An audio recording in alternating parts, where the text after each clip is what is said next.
آیتیں جو اس لیسن کی ہیں، اس میں اب یہود کو ان کی تاریخ یاد دلائی جا رہی ہے کہ ان الذین یکفرون بآیات اللہ، جو لوگ انکار کرتے ہیں اللہ کی آیتوں کا۔ کون سی آیتیں؟ محمد رسول اللہ صلی اللہ علیہ وسلم کے ذریعے جو قرآن پاک کی دعوت دی جاتی ہے، اسلام قبول کرنے کی دعوت دی جاتی ہے، یہ تو اب کر رہے ہیں۔ یا ماضی میں اللہ تعالیٰ کی جو بھی آیتیں تھیں، تورات کی آیتیں تھیں جو نازل ہوئیں، ان کا انکار کیا۔ اور دوسرا ان کا بڑا جرم کیا ہے؟ وَيَقْتُلُونَ النَّبِيِّينَ بِغَيْرِ حَقٍّ، اور وہ قتل کرتے ہیں پیغمبروں کو ناحق، نبیوں کو ناحق قتل کرتے ہیں۔ اور کیا کرتے ہیں؟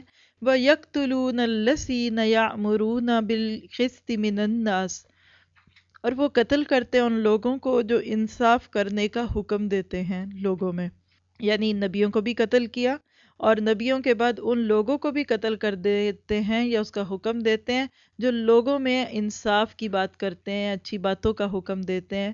مراد یہ ہے کہ علم کی نشر و اشاعت کرنے والے، لوگوں کے اندر امر بالمعروف اور نہی عن المنکر کرنے والے۔ اور تیسرا ان کا جرم کیا ہے؟ وَيَقْتُلُونَ الَّذِينَ يَأْمُرُونَ بِالْقِسْطِ مِنَ النَّاسِ فَبَشِّرْهُم بِعَذَابٍ أَلِيمٍ، بس خوشخبری سنا دیجئے ان کو دردناک عذاب کی۔ یہود کے دو بڑے جرم ان آیتوں میں پیش کیے گئے۔ پوری آیات کو جمع کر لینا 20 سے 25 تک، تو اس میں بنی اسرائیل یعنی یہود کی ساری ہی وہ چیزیں پیش کر دی گئی جس کی وجہ سے ان کو امامت کے منصب سے اتار کر مسلمانوں کو ان کی جگہ پہ کھڑا کر دیا گیا کہ انہوں نے ظلم کیا، اللہ کی آیتوں کو نہ مانا، پھر اس کے بعد جو نبی ان کے پاس آتا اس کو قتل کرنا چاہتے، کوشش بھی کرتے اور کیا بھی انہوں نے۔ مثلا حضرت عیسیٰ علیہ السلام کو قتل کرنے کا دعویٰ یہ خود کرتے ہیں، اِنَّا قَتَلْنَا الْمَسیح، یا ہم نے عیسیٰ کو قتل کر دیا۔ حضرت یحییٰ علیہ السلام کو انہوں نے قتل کیا، حضرت زکریا علیہ السلام کو انہوں نے قتل کیا۔ اللہ کے نبی صلی اللہ علیہ وسلم کی روایات سے یہ چیز ملتی ہے کہ یہ لوگ نبیوں کو اس طرح قتل کرتے تھے کہ ایک ایک دن میں انہوں نے 300 سے 400 نبیوں کو قتل کیا، اور ان کی تاریخ میں قتل اتنا عام ہو چکا تھا کہ روایت میں آتا ہے کہ یہ وہ لوگ ہیں کہ صبح ہوتی تو 300-400 نبیوں کو قتل کرتے اور شام کو سبزی پالک بیچنا شروع ہو جاتے، یعنی بالکل عام بات ہو چکی تھی ان کے لیے نبی کا قتل۔ اور نبیوں کے بعد پھر یقتلون الذین یامرون بالقسط من الناس، ہر وہ بندہ جو دین کی بات کرتا ہے اس کو مارنا شروع کر دیتے تھے۔ ایک دن میں انہوں نے 43 نبیوں کا قتل کیا، ایک کسی دوسرے دن میں 313 نبیوں کا قتل کیا، اور آپ کو معلوم ہوگا کہ بنی اسرائیل کی طرف 4000 کے قریب پیغمبر بھیجے گئے تھے، اور ان میں سے اکثر کو انہوں نے قتل کر دیا۔ اور اللہ تعالیٰ کہتے ہیں ایسے لوگوں کو فَبَشِّرْهُم بِعَذَابٍ أَلِيمٍ، دردناک عذاب کی خوشخبری دے دے۔ صرف عذاب علیم نہیں، اولئک الذین حبطت اعمالهم فی الدنیا والآخرہ، یہ وہ لوگ ہیں جن کے اعمال دنیا اور آخرت میں ضائع ہو گئے۔ وما لهم من ناصرین، اور ان کا کوئی مددگار نہیں، ان کی کوئی مدد کرے گا نہیں۔ یعنی ان کو کیا سزا ملی کہ اللہ نے ان کے لیے دردناک عذاب تیار کیا، وہ کیا ہوگا اللہ کو معلوم ہے، قیامت میں جو ان کے ساتھ معاملہ ہونے والا ہے۔ اور دوسری بات یہ ہے کہ ان کے اعمال دنیا اور آخرت میں ضائع ہو گئے، یعنی کچھ عمل انہوں نے جو کیے بھی ہوئے تھے نا وہ ضائع ہو گئے۔ ظاہر ہے کوئی چیریٹی کے کام، کچھ نہ کچھ تو اپنے دین کی بات مانتے ہی تھے نا، ان سب باتوں کو بھی اللہ تعالیٰ نے ضائع کر دیا۔ پھر اسی طرح ان کو اللہ تعالیٰ آخرت میں بھی محروم کرے گا۔ یہ اتنی تکلیف دہ حقیقت ہے کہ اگر اس پہ انسان غور کرے تو اس کو پتہ چل جاتا ہے کہ میں کہاں کھڑا ہوں۔ آپ دیکھیے کہ ایک بندہ عمل کرتا ہی نہیں ہے، اور ایک کرے اور ضائع ہو جائے۔ یہ ایسے کہ ایک خاتون کھانا پکاتی نہیں ہے، سارا دن عیش کرتی رہی، مرضی سے اپنے آپ کو بہلاتی رہی، اور دوسری وہ ہیں جو سارا دن کچن میں کھڑی کھانا پکاتی رہے، اور اینڈ پہ سارے کا سارا کھانا گر جائے، جل جائے یا کچھ اور ہو جائے۔ کون زیادہ خسارے میں ہے؟ جس نے کیا اور ضائع ہو گیا۔ نیک اعمال کی توفیق مل جانا یہ بھی اللہ کی رحمت ہوتی ہے، لیکن ان اعمال کو سنبھال کے رکھنا یہ اس سے بھی بڑی نعمت ہوتی ہے۔ تو ہم قرآن اور سنت کے ریفرنس سے صرف نوٹ کریں گے کہ نیک اعمال کب ضائع ہو جاتے ہیں۔ دلائل کا اس وقت نہیں ہے، لیکن ہر ایک کی الحمدللہ دلیل موجود ہے۔ نمبر 1، کفر کی موجودگی میں۔ کافر جب کوئی نیک عمل بھی کرتا ہے تو اس کے کفر کی وجہ سے اس کو نیکیوں کا اجر بھی نہیں ملتا، نیک عمل ضائع۔ دوسری وجہ ہوتی ہے ریاکاری کی وجہ سے، دکھاوا جو ہوتا ہے یہ نیکیوں کو ضائع کر دیتا ہے۔ تیسری چیز فرائض نہ کرنے والے کی دوسری نیکیاں، مثلاً کوئی فرض نماز تو نہیں پڑھتا اور شب برات کی ساری رات عبادت کرتا رہا، 100 نفل پڑھے، 50 نفل پڑھے، پڑھتے رہے، اب شوق سے پڑھے، کل قیامت کے دن پہلے اللہ تعالیٰ آپ سے فرض نمازوں کا پوچھے گا، اور اگر فرض نہیں نکلی تو کاٹ دیے سارے۔ یہ ایسے ہی جیسے امتحان میں کمپلسری کویسچن کو چھوڑ دو اور آپشنل میں سے جو گنجائش تھی اس کو بھی کر لو تو اس کا پیپر پورے کا پورا ضائع ہوتا ہے۔ چوتھی چیز ہوتی ہے ارتداد، یعنی اسلام سے پھرنا، اسلام سے جو کفر پہ جاتا ہے واپس ریورٹ ہو جاتے ہیں کفر کی طرف، اس کے عمل پچھلی جو نیکیاں ہوتی ہیں وہ ساری ضائع ہو جاتی ہیں۔ اسی طرح غیبت، قیامت کے دن جب لوگ اپنی نیکیوں کو وہاں موجود نہیں پائیں گے تو پوچھیں گے ہماری نیکیاں کہاں گئیں، تو فرشتے کہیں گے کہ وہ جو غیبتیں تم کرتے تو اس کی وجہ سے تمہاری دوسری نیکیاں ڈیلیٹ ہو گئی۔ اور جو لوگ کمپیوٹرز چلاتے ہیں ان کو یہ بات بہت آسانی سے سمجھ آئے گی، آپ کے 2 گھنٹے لگا کے لکھے ہوئے پیپر صرف ایک ڈیلیٹ کا بٹن دبنے سے ضائع ہو جاتے ہیں۔ آپ کی فائل غلطی سے آپ اس کو غلط بٹن دبا دیں، آپ کی ساری محنت ضائع ہو جاتی ہے۔ اسی طرح وہ لوگ جو نیکیاں کرتے ہیں ان کی کچھ وجوہات سے نیکیاں ضائع ہوتی ہیں۔ اس طرح چھٹی چیز ہے حسد۔ پھر اسی طرح غصہ، غصے میں انسان کی عقل پر پردہ پڑ جاتا ہے، اچھے اور برے کی بالکل تمیز نہیں رہتی، اور انسان بعض دفعہ اپنی ہی نیکیوں پہ پردہ ڈال دیتا ہے۔ مثلا مجھے نہیں پڑھنی نماز، اچھا میں آج کے بعد یہ کام نہیں کر رہی، کسی بھی وجہ سے انسان جو ہے وہ کام کر دیتا ہے اور نتیجہ اس کا پھر اپوزٹ نکلتا ہے۔ پھر اسی طرح آپ دیکھیے حرص اور لالچ، بعض دفعہ انسان جب لالچ میں آتا ہے نا تو وہ نیکیوں کو چھوڑ کے صرف دنیا ہی مزید بڑھانے لگتا ہے، اور سے اور کام کر لیتا ہے، اور نتیجہ کیا ہوتا ہے کہ نیک عمل کرنے کا وقت ہی اس کے پاس نہیں بچتا۔ پھر اسی طرح شکم پوری، بہت پیٹ بھر کے کھانا، بہت زیادہ کھانے کی خواہش ہونی، کیونکہ نیک عمل کا وقت کہاں رہے گا جب آپ ہر وقت کھا رہے اور پکا رہے ہیں، ایک پتیلی اترتی ہے تو دوسری چڑھ جاتی ہے، پہلے کھانا ہے، پھر چائے ہے، پھر اس کے بعد کچھ اور ہے، پھر کچھ اور ہے، آپ نیکیاں کر ہی نہیں پاتے۔ پھر نویں چیز ہے جلد بازی، العاجلہ اس کو بولتے ہیں، حدیث میں آتا ہے العاجلۃ من الشیطان، یعنی کسی کی بات پوری سنی نہیں، بیچ میں بولے، ابھی وہ بات کر ہی رہا تھا کہ آپ نے اس سے پہلے ہی ایکشن لے لیا اور آپ اپنی اس نیکی کو کھو دیتے ہیں جو آپ اس کے بعد مزید کر سکتے ہیں۔ پھر اسی طرح مال و دولت کی محبت، کیونکہ مال کی محبت بڑھتی ہے نا تو انسان حرام مال تک پہنچ جاتا ہے اور دیوانہ ہو جاتا ہے، اور زیادہ مال حاصل کرنے کی جو حرص ہے نا وہ نیکیاں کرنے کی حرص کو کم کر دیتی ہیں۔ پھر اسی طرح خود غرضی اور بخل، جو خود غرض ہوتا ہے نا اور بخیل ہوتا ہے، بعض دفعہ اس کے بہت چانسز ہوتے ہیں نیکی کرنے کے، دوسرے کو بھی فائدہ دوں، لیکن وہ صرف اس لیے نہیں کرتا میری والی چیز کسی اور کو کیوں ملے، لہٰذا اپنے تک رکھو، اس کی نیکیاں بھی ضائع ہوتی ہیں۔ پھر 12ویں چیز ہے مذہبی تعصب، یہ تو بہت ہی عام ہے، میرا فرقہ، میری جماعت، میرا گروہ، امام فلاں فلاں، یعنی آپ کو پتہ ہے کہ یہ چیز ہے اچھی، میں دوسروں کو بھی بتا سکتی ہوں، لیکن آپ کیوں نہیں بتاتے؟ کیونکہ پھر وہ دوسرے کا نام اونچا ہو جائے گا نا۔ ہاں آپ کے پاس کچھ بھی نہیں ہو رہا، آپ اس کو تو خوب پروموٹ کریں گے، اس کو تو خوب لوگوں تک پھیلائیں گے، لیکن کسی دوسرے کی اچھی چیز کا بھی پتہ ہوگا نا، آپ صرف اس لیے نہیں بتاتے کہ اس سے مجھے کیا فائدہ ہونا ہے اور میرے نام کو کیا فائدہ ہونا ہے۔ یہ جو ہے وہ بہت زیادہ انسان کو تکلیف دیتا ہے۔ امام غزالی بلکہ اس کے بارے میں کہتے ہیں کہ دل کے مضبوط قلعے تک پہنچنے کے لیے شیطان کا جو چور دروازہ ہے وہ مذہبی تعصب ہے، اس کے ذریعے شیطان دلوں تک پہنچتا ہے کہ اپنے مسلک کے علاوہ دوسروں کی کوئی بات اچھی ہی نہیں لگتی۔ پھر اس کے بعد 13ویں چیز جس سے انسان کی نیکیاں ضائع ہوتی ہے وہ بدعت ہے۔ حدیث میں آتا ہے کہ بدعتی کے باقی عمل کو بھی اللہ تعالیٰ قبول نہیں کرتا۔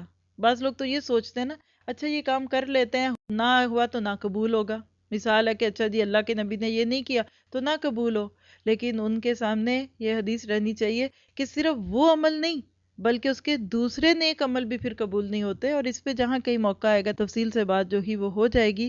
اب آپ سوچ لیجئے کہ کتنی مشکلات سے گزر کے جب نیکیاں کی جائیں تو یہ ضائع ہوں تو اس انسان کے لیے کتنی زیادہ بدبختی کی بات ہے۔ تو اللہ تعالیٰ نے یہاں یہود مدینہ کو یہ بات کہی۔ ایک چھوٹا سا سوال ذہن میں آتا ہے کہ مدینہ کے جو یہود تھے انہوں نے خود تو نہیں یہ سب کیا تھا انبیاء کو قتل، گو کہ اللہ کے نبی کو زہر دینے کی کوشش کی گئی، ہلاک کرنے کی گئی، لیکن یقتلون النبیین تو ان کے باپ دادا کا فعل تھا. تو ان کو کیوں کہا جا رہا ہے کہ تم کرتے ہو؟ اگر آپ عربک کے ناطے سے دیکھیں نا تو یہاں پریزنٹ کے سینٹنس ہیں کہ تم کرتے ہو. تو اس کی وجہ کیا ہے کہ یہ باپ دادا کے ان کارناموں پہ فخر کیا کرتے تھے، محفلیں سجاتے تھے، اس پہ باتیں کرتے تھے، ہم نے یہ کیا وہ کیا. آج بھی بائبل میں آپ کو ایسی روایتیں ملیں گی جس میں انبیاء کرام کے قتل کو یہ بڑے فخر سے پیش کرتے ہیں کہ ہم نے اس کو مارا، اس کو مارا. تو اللہ تعالیٰ کہتے ہیں جاؤ پھر وَمَا لَهُم مِّن نَاصِرِينَ، پھر تم تنہا رہ جاؤ گے، اکیلے رہ جاؤ گے، تمہارے پاس کچھ بھی نہیں رہے گا. تو خلاصہ کیا ہے کہ ان کو تنبیہ کی جا رہی ہے، اپنی روش چھوڑ دو، اپنے آپ کو بدل لو، ورنہ دنیا کی یہ باتیں تو ہوں گی سو ہوں گی، آخرت میں جو تمہاری پکڑ ہونے والی ہے وہ اتنی شدید ہے کہ تم جب وہاں پہنچ جاؤ گے تو واپس پلٹنا چاہو گے لیکن تم پلٹ نہیں سکو گے، اور ایسے وقت میں پھر یہ ساری چیزیں تمہیں تکلیف دیں گی. تو ہمارے لیے بھی اس میں عمل کی بات یہی ہے کہ اپنے آپ کو اللہ کے حوالے کر دینا ہے. الم تر الی الذین اوتوا نصیبا من الکتاب، کیا آپ نے نہیں دیکھا ان لوگوں کی طرف جن کو کتاب کا ایک حصہ ملا تھا، یا جو دیے گئے کتاب کا ایک حصہ. پھر کیا ہوتا ہے؟ یدعون الی کتاب اللہ، وہ بلائے جاتے ہیں اللہ کی کتاب کی طرف.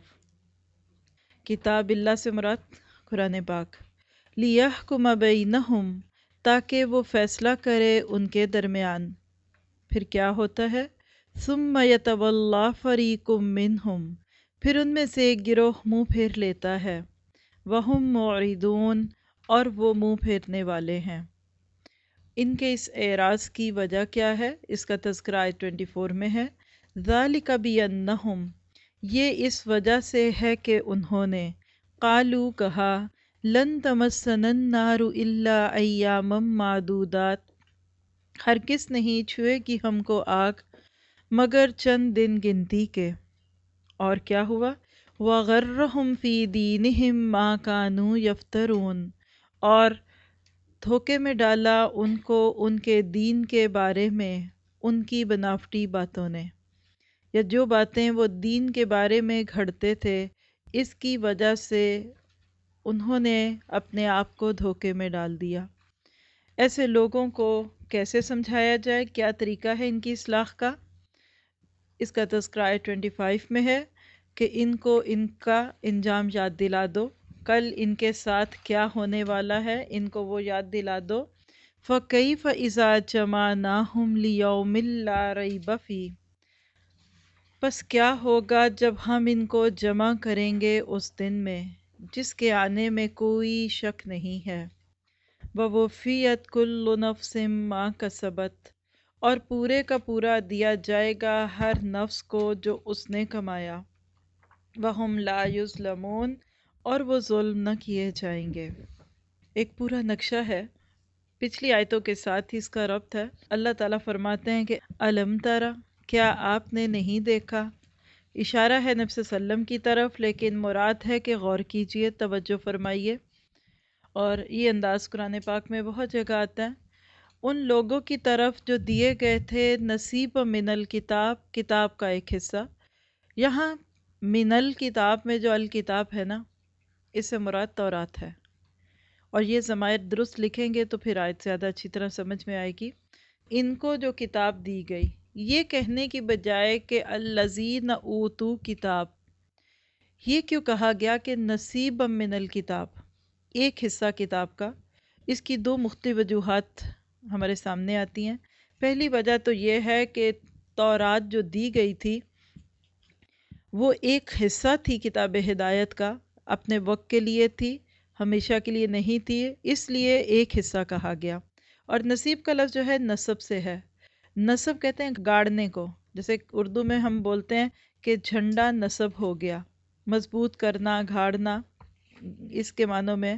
اور خاص طور پہ نشان کے طور پہ گڑا ہوا پتھر، معین حصہ.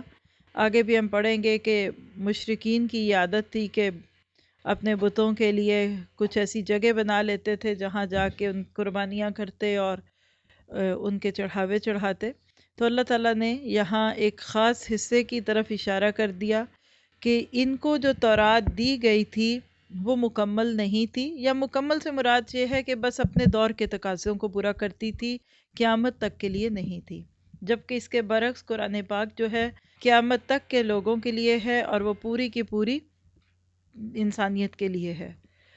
پھر دوسرا اس کا معنی کیا ہے کہ اوتو نصیب من الکتاب کا ایک اور مفہوم وہ کیا ہے کہ انہوں نے اپنی پوری کتاب کو لینے کی بجائے چند خاص حصوں کو لے لیا، اور وہ کون سے تھے؟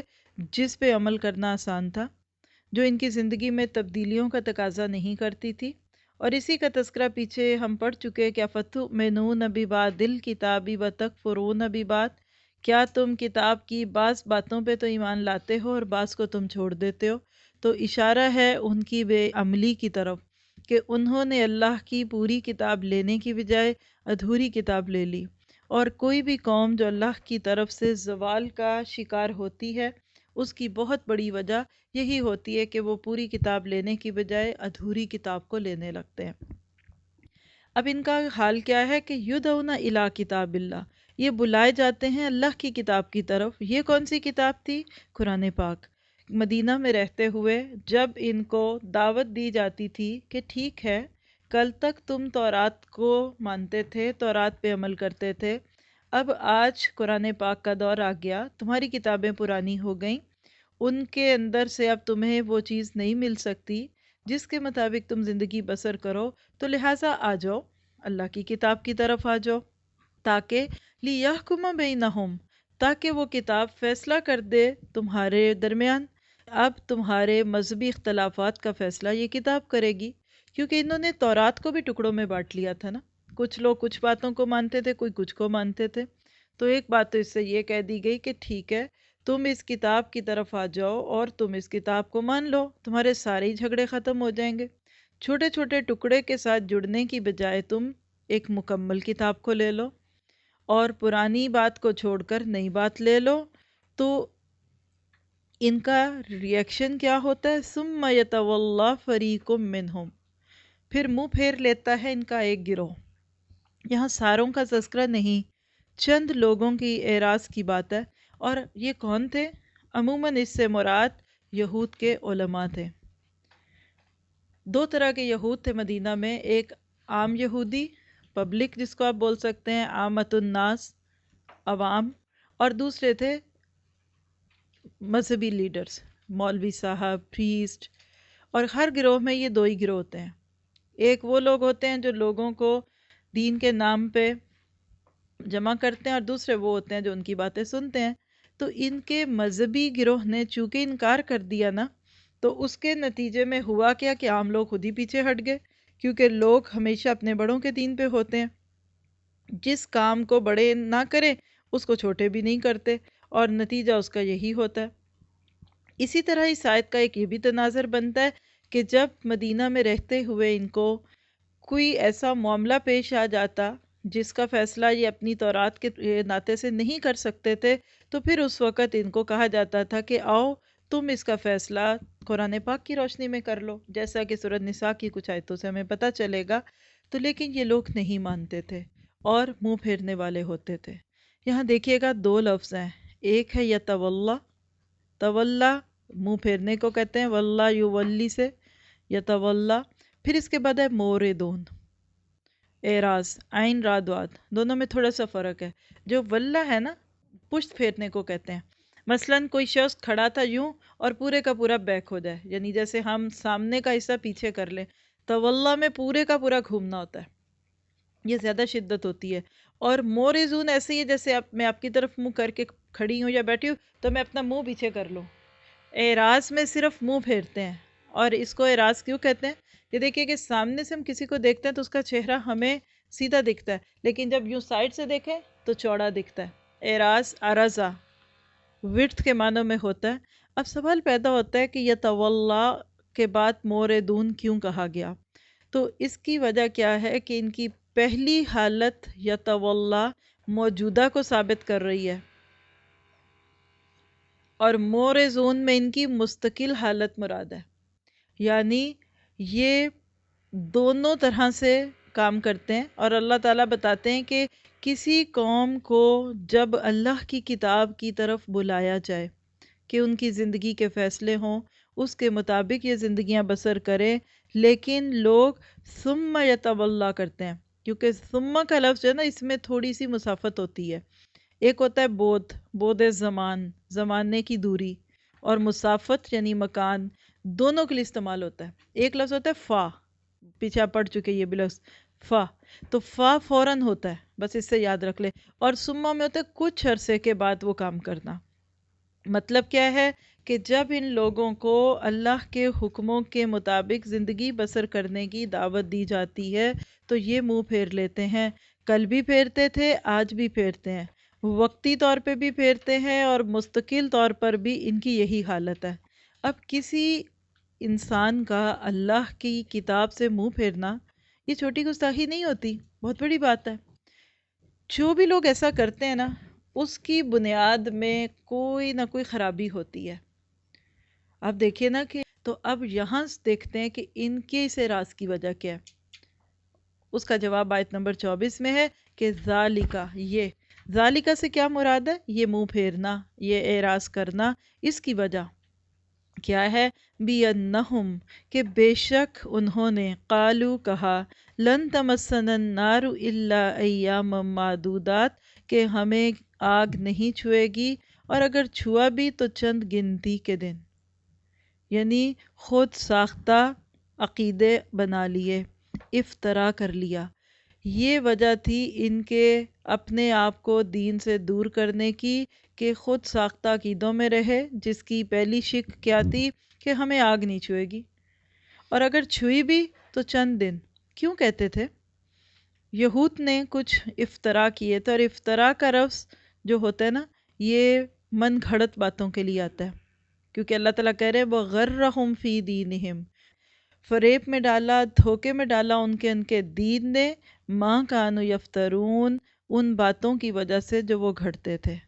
بہت بڑی حقیقت کا اظہار ہے اس آیت میں، اور وہ کیا کہ جب کوئی قوم اللہ کے وعدوں پہ یقین رکھنے کی بجائے اور نبی کے بتائے ہوئے طریقوں پہ عمل کرنے کی بجائے خود ساختہ عقیدے دین میں گھڑ لے تو اس سے اعراض شروع ہو جاتا ہے۔ دیکھیے کہ عقیدہ جو ہوتا ہے نا اس کا تعلق دل سے ہوتا ہے، عقیدے سے عمل پیدا ہوتا ہے۔ اگر آپ کسی کے عمل میں خرابی دیکھتے ہیں نا، جو بظاہر عمل کی خرابی دکھتی ہے، مثلا نماز نہ پڑھنا، اپنے آپ کو ٹھیک طرح سے ڈھانپنا نہ، معاشی طریقوں میں حلال حرام کا فرق نہ کرنا، یہ عمل کی باتیں ہیں نا، ہم اسی پہ ڈانٹنا شروع ہو جاتے ہیں، یہ نہیں کرو، وہ کرو، یہ نہیں ٹھیک کرو۔ لیکن یاد رکھیے عمل کی خرابی کی وجہ عقیدے کی خرابی ہوتی ہے۔ عقیدے کا تعلق عمل سے ہوتا ہے۔ وہ قومیں جو خود ساختہ عقیدے گھڑ لیتی ہیں نا، پھر وہ خود ساختہ عمل بھی کرنے لگتی ہیں۔ ان کے افتراء کیا تھے؟ کہتے تھے کہ ہم آگ میں نہیں جائیں گے۔ دوسری بات کہتے تھے اگر گئے تو چند دن میں باہر آ جائیں گے۔ کتنے دن میں؟ کچھ کہتے تھے 7 دن میں۔ ہر ہفتے کے بدلے ایک ہفتے کا دن، ہر اتوار کے دن ایک اتوار کا دن، اور ساری زندگی کے پورے گناہوں کو ہر ہفتے کا ایک دن لگا لے تو بس 7 دن آگ میں جائیں گے، 7 days، بس ختم، پھر بچ جائیں گے۔ کچھ کہتے تھے نہیں 40 دن جائیں گے، کیونکہ ہمارے باپ دادا نے بچھڑے کی پوجا 40 دن کی تھی۔ یہ تھی ان کی خوش فہمیاں۔ کیوں نہیں جائیں گے؟ کہتے تھے کہ وی آر چوزن پیپل، یہ ان کا تیسرا افتراء تھا، ہم اللہ کے پیارے ہیں، نحن احباؤہ، یہ بھی لفظ قرآن پاک میں آتا ہے کہ یہ کہتے تھے ہم چہیتے ہیں، لاڈلے ہیں، ہم بہت پیارے ہیں اللہ کو، چونکہ اللہ نے ہمارے اندر نبی بھیجے، پیغمبر بھیجے، ہمارے اندر بہت کچھ ہے، ہمیں آگ نہیں ملے گی۔ یہ ایسی ہے جیسے آج مسلمانوں میں بھی لوگ کہتے ہیں کہ ہم سید ہیں اور سیدوں کی پشت پاک ہے اور ان کو آگ نہیں چھوئے گی۔ اسی طرح ان کا ایک اور افتراء بھی تھا۔ افتراء سمجھ گئے نا؟ خود ساختہ عقیدہ۔ اور وہ افتراء کیا تھا؟ کہتے تھے کہ حضرت یعقوب علیہ السلام سے بستر مرگ پر، یعنی جب وہ اپنے ڈیتھ بیڈ پہ تھے، تو اللہ تعالیٰ یہ وعدہ کر چکا ہے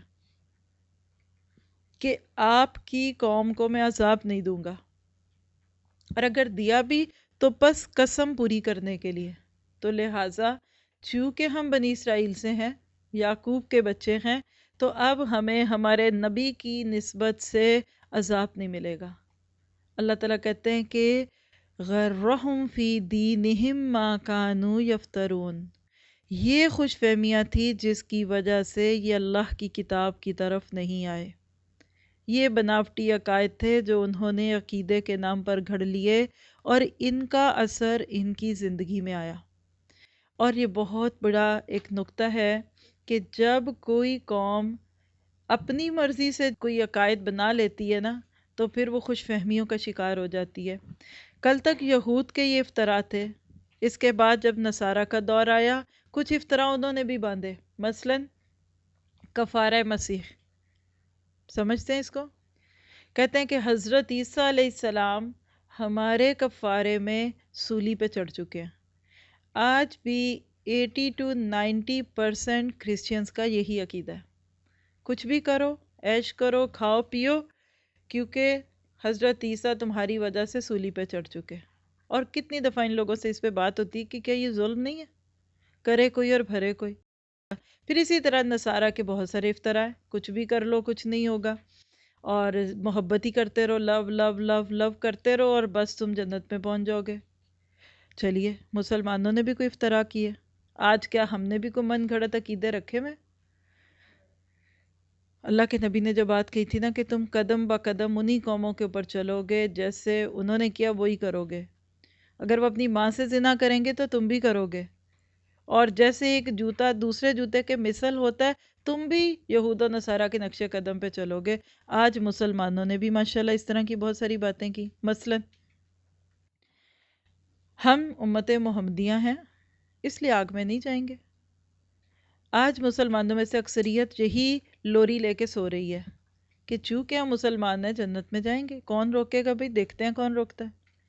اور کوئی سید ہے تو پھر تو وہ سرٹیفکیٹ دکھائے گا لوگوں کو کہ جی ہم سید ہوتے ہیں۔ اچھا، اور فلاں دروازے سے گزر جاؤ تو تم بہشتی ہو، اب تم جو مرضی کہو، وہاں ڈنڈے کھاؤ، وہاں رش ہو، کچھ ہو، تم چونکہ اس دروازے سے گزر چکے ہو تو تم جنتی ہو۔ سنی ہوئی یہ باتیں؟ اللہ نے تو خانہ کعبہ کے دروازے سے گزرنے والوں کو بھی یہ یقین نہیں دلایا تھا کہ تم جنتی ہو، بقیع میں دفن ہونے والوں کو نہیں کہا کہ تم جنتی ہو۔ آپ لوگوں کی مرضی کی من مانی باتوں کو مان کے کیسے اپنے آپ کو سمجھتے ہیں؟ مسلمانوں کے افطرا تو آج لگتا ہے کہ دوسروں سے بھی زیادہ ہیں۔ اللہ تعالیٰ فرماتے ہیں کہ جو قوم ایسے کام کر لے کہ اپنی خواہشات کو اپنا دین بنا لے اور اپنے آباء و اجداد کے اقوال کو دین کا نام دے دے۔ آج بھی لوگ قرآن اور حدیث سے زیادہ شوق سے اقوال زریں پڑھتے ہیں۔ بڑوں نے کہا، اچھی بات ہے، بڑوں کی باتیں، ان کے تجربات، ان کے ایکسپیرینس 100 دفعہ پڑھے جا سکتے ہیں، دنیاوی معاملات میں ان سے فائدہ اٹھایا جا سکتا ہے، دینی معاملات میں بھی فائدہ لیا جا سکتا ہے، لیکن جہاں کسی جگہ ٹکراؤ ہو جائے گا اللہ کے دین کے نام، اللہ کے دین کے ساتھ، تو اس کو چھوڑنا پڑے گا۔ آج بھی یہی کہا گیا۔ اور آپ وَكَيْفَ إِذَا جَمَعْنَاهُمْ لِيَوْمٍ لَا رَيْبَ فِيهِ، وہ حقیقت ہے، وہ جھوٹ نہیں ہے۔ یہ اللہ نے اتنی بڑی حقیقت بتائی، یہی چیز یقین سمجھ آتی ہے نا کہ میں نے وہاں جا کے جواب دینا ہے، پھر بندہ ہلتا ہے۔ عقیدے کی خرابیاں ختم ہی تب ہوتی ہیں جب قیامت کے دن کی پیشی یاد آتی ہے، اور کل لا ریب فیہ، کوئی شک نہیں ہے، نو ڈاؤٹ۔ وَوُفِّیَتْ كُلُّ نَفْسٍ، یہ اس پہ پھر چوٹ ہے، دوسرا کیل لگایا جا رہا ہے، پورے کا پورا بدلہ دیا جائے گا۔ وفا یوفی، ایک وفا لفظ بھی ہوتا ہے، یہ فا کے اوپر جو شد ہے نا، یہ اس کو مزید جما رہی ہے، وفیت۔ ٹھوک کے سنا دو، ٹھوک بجا کے بتا دو ہر بندے کو، کلو کا لفظ بھی نکرہ ہے اور نفسن پھر نکرہ ہے، اس میں مسلمان نہیں، کافر نہیں، یہودی نہیں، نفس اور ان نفس بھی نہیں، معرفہ نہیں، کامن ناؤن ہے، پراپر نہیں، ہر نفس، گورا، کالا، آج کا، کل کا، ماضی کا، ہر بندے سے پوچھا جائے گا ماں کا سبت، جو تم نے کمایا، جو اس نے کمایا. وَهُمْ لَا يُظْلَمُونَ. ٹھنڈی سانس لے لو کہ ظلم نہیں کیا جائے گا. اگر اس دنیا میں کچھ محنتیں کر کے جاتے ہو تو اللہ تعالیٰ ایسا تھوڑی ہے کہ تمہاری محنتوں کو ضائع کرے، پھر انشاءاللہ تعالیٰ تمہارے ساتھ آسانیوں کا معاملہ ہوگا. اور اگر یہ نہیں تو پھر تم تیار ہو جاؤ، رزلٹ آئے گا. اور اگر یہ بات نہیں ہے نا تو پھر بیٹھے رہو. دیکھیے کہ کسی بھی اسکول میں جانے والے اسٹوڈنٹس ہو نا، جس کو یقین ہے نا کہ اینڈ آف دا ایئر میرا امتحان ہے اور مجھے امتحان کے سارے مراحل سے گزر کے رزلٹ والے دن تک پہنچنا ہے، وہ تو محنت کرے گا. وہ تو کہے گا کہ بھئی کرنا ہی کرے گا، سارے سبجیکٹس کا پیپر دینا ہے، ہر پیپر دینا ہے. اور جو خوش فہمیوں میں نا میرا ٹیچر بڑا رحم دل ہے، میری ایگزامینر بڑی رحم دل ہے، میں اس کو رشوت دوں گا، وہ جو پیپر لینے آئے گا وہ مجھے پرچی دے دے گا، جس نے یہ سوچا ہوتا ہے نا وہ پڑھتا نہیں ہے. آپ کے بچوں کے امتحان ہوں اور وہ نہ پڑھیں تو دو میں سے ایک وجہ ضرور ہوگی، یا تو ان کو یقین نہیں ہے کہ امتحان ہونا ہے، ایسی امی ڈراتی ہیں کچھ نہیں ہونا کل، اور دوسری وجہ یہ کہ یا پھر انہوں نے کوئی بوٹی تیار کی ہوئی ہے، کوئی نقل، کوئی خوش فہمی، کوئی نہیں جنگ ہی لگ جانی ہے، پیپر تو ویسے ہی ضائع ہو جانے ہیں، ایسے ہی سب کو پاس میں ہو جانا ہے. یہ سوچ کہ کل میرے اعمال کا مجھے پورے کا پورا بدلہ ملنا ہے، یہ چیز بندے کو ہلا دیتی ہے. پھر دن میں نہیں انسان نیکی کرتا، راتوں میں بھی کرتا ہے. اب اللہ تعالیٰ اسی کو مزید بڑھاتے ہوئے آیت نمبر 26 اور 27 میں اپنی قوت، اپنے جلال اور اپنے اختیار کا تذکرہ فرماتے ہیں. قُلِ اللَّهُمَّ مَالِكَ الْمُلْكِ تُؤْتِي الْمُلْكَ مَن تَشَاءُ. کہہ دیجئے کہ اللہ، آپ تمام جہان کے مالک ہیں. تُؤْتِي الْمُلْكَ مَن تَشَاءُ، جس کو چاہتے ہیں بادشاہی دیتے ہیں. وَتَنزِعُ الْمُلْكَ مِمَّن تَشَاءُ، اور جس سے چاہیں سلطنت چھین لے. وَتُعِزُّ مَن تَشَاءُ وَتُذِلُّ مَن تَشَاءُ، اور جسے چاہیں عزت دیں اور جسے چاہیں ذلت دیں. اِنَّكَ عَلَىٰ كُلِّ شَيْءٍ قَدِيرٌ، بے شک آپ ہر چیز پر قدرت رکھتے ہیں. آپ کو پوری اختیار ہے، خیر آپ کے ہاتھ میں ہے، بھلائیاں آپ کے ہاتھ میں ہیں، اور آپ ہر چیز پر قادر ہیں. صرف اتنا ہی بلکہ اس سے بھی زیادہ. یہ تو قدرت تھی نا انسانوں کے ساتھ، اب کائنات پہ اللہ تعالیٰ کی کیا قدرت ہے. تولج اللیل فی النہار، بے شک تو ہی رات کو دن میں داخل کرتا ہے. وتولج النہار فی اللیل، اور دن کو رات میں لے جاتا ہے.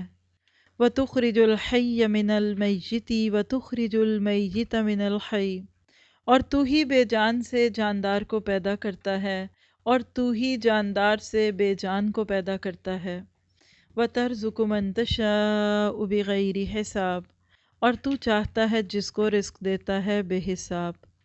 اتنی قدرت والا رب ہے جس کے سامنے کل قیامت کے دن کھڑے ہونا ہے. پیچھے بات ہوئی تھی نا کہ تم قیامت کے دن کھڑے کیے جاؤ گے جس کے آنے میں کوئی بھی شک نہیں، تو وہاں فیصلہ کرنے والی ذات کون ہے، وہاں کا جج کون ہے. کوئی چھوٹی موٹی ہستی نہیں ہے، بہت بڑی ذات ہے جو حقیقت میں بادشاہوں کا بادشاہ ہے. احساس دلا دیا کہ دنیا میں تم اپنے آپ کو بڑا مان کے یا ادھر ادھر کی باتوں میں الجھا کے مطمئن کر سکتے ہو، لیکن قیامت کے دن تمہارے یہ دعوے کام نہیں آئیں گے. اللہ تعالیٰ قیامت کے دن تمہارے سامنے فیصلے کرے گا.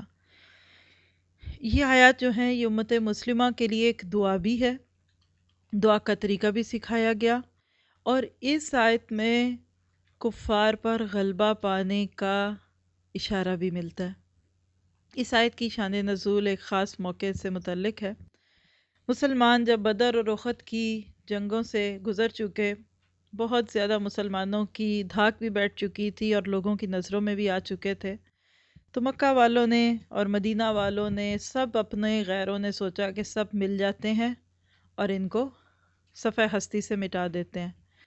ساری قومیں جمع ہو گئیں، نبی صلی اللہ علیہ وسلم تک خبر پہنچی، اسباب اتنے تھے ہی نہیں کہ کچھ کیا جاتا. خیر فیصلہ ہوا کہ مدینہ شہر کے ارد گرد خندق کھود لیتے ہیں، اور جو دشمن آئیں گے وہ باہر رہیں گے، ہم اندر بیٹھ کے تیروں کے ساتھ مقابلہ کریں گے. بہت کٹھن مرحلہ تھا، دن بہت تھوڑے تھے، اور خندق جو کھودنی تھی وہ بہت زیادہ تھی۔ غنیم کے راستے میں مدینہ سے باہر خندق کھودنی تھی۔ نبی صلی اللہ علیہ وسلم نے اپنے ساتھیوں کے ساتھ اس کام میں حصہ ڈالا۔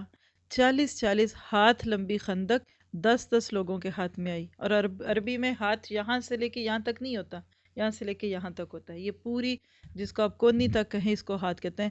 تو 40 ہاتھ لمبی خندق جو تھی وہ 10 لوگوں کی ٹیم کے ہاتھ میں رکھی گئی۔ کئی میل لمبی تھی اور کتنی گہری تھی کہ ظاہر ہے کہ اس کے اندر سے اگر کم گہری ہوگی تو لوگ پار کر لیں گے۔ ارادہ یہ تھا کہ نہ لوگ خود پار کریں نہ گھوڑوں کے ذریعے پار کر سکیں۔ لوگ اتنی محنت سے یہ کام کر رہے تھے کہ سوائے قضائے حاجت کے، کھانے کے یا نماز کے اس جگہ سے نہیں ہٹتے تھے، مسلسل بھوکے رہے۔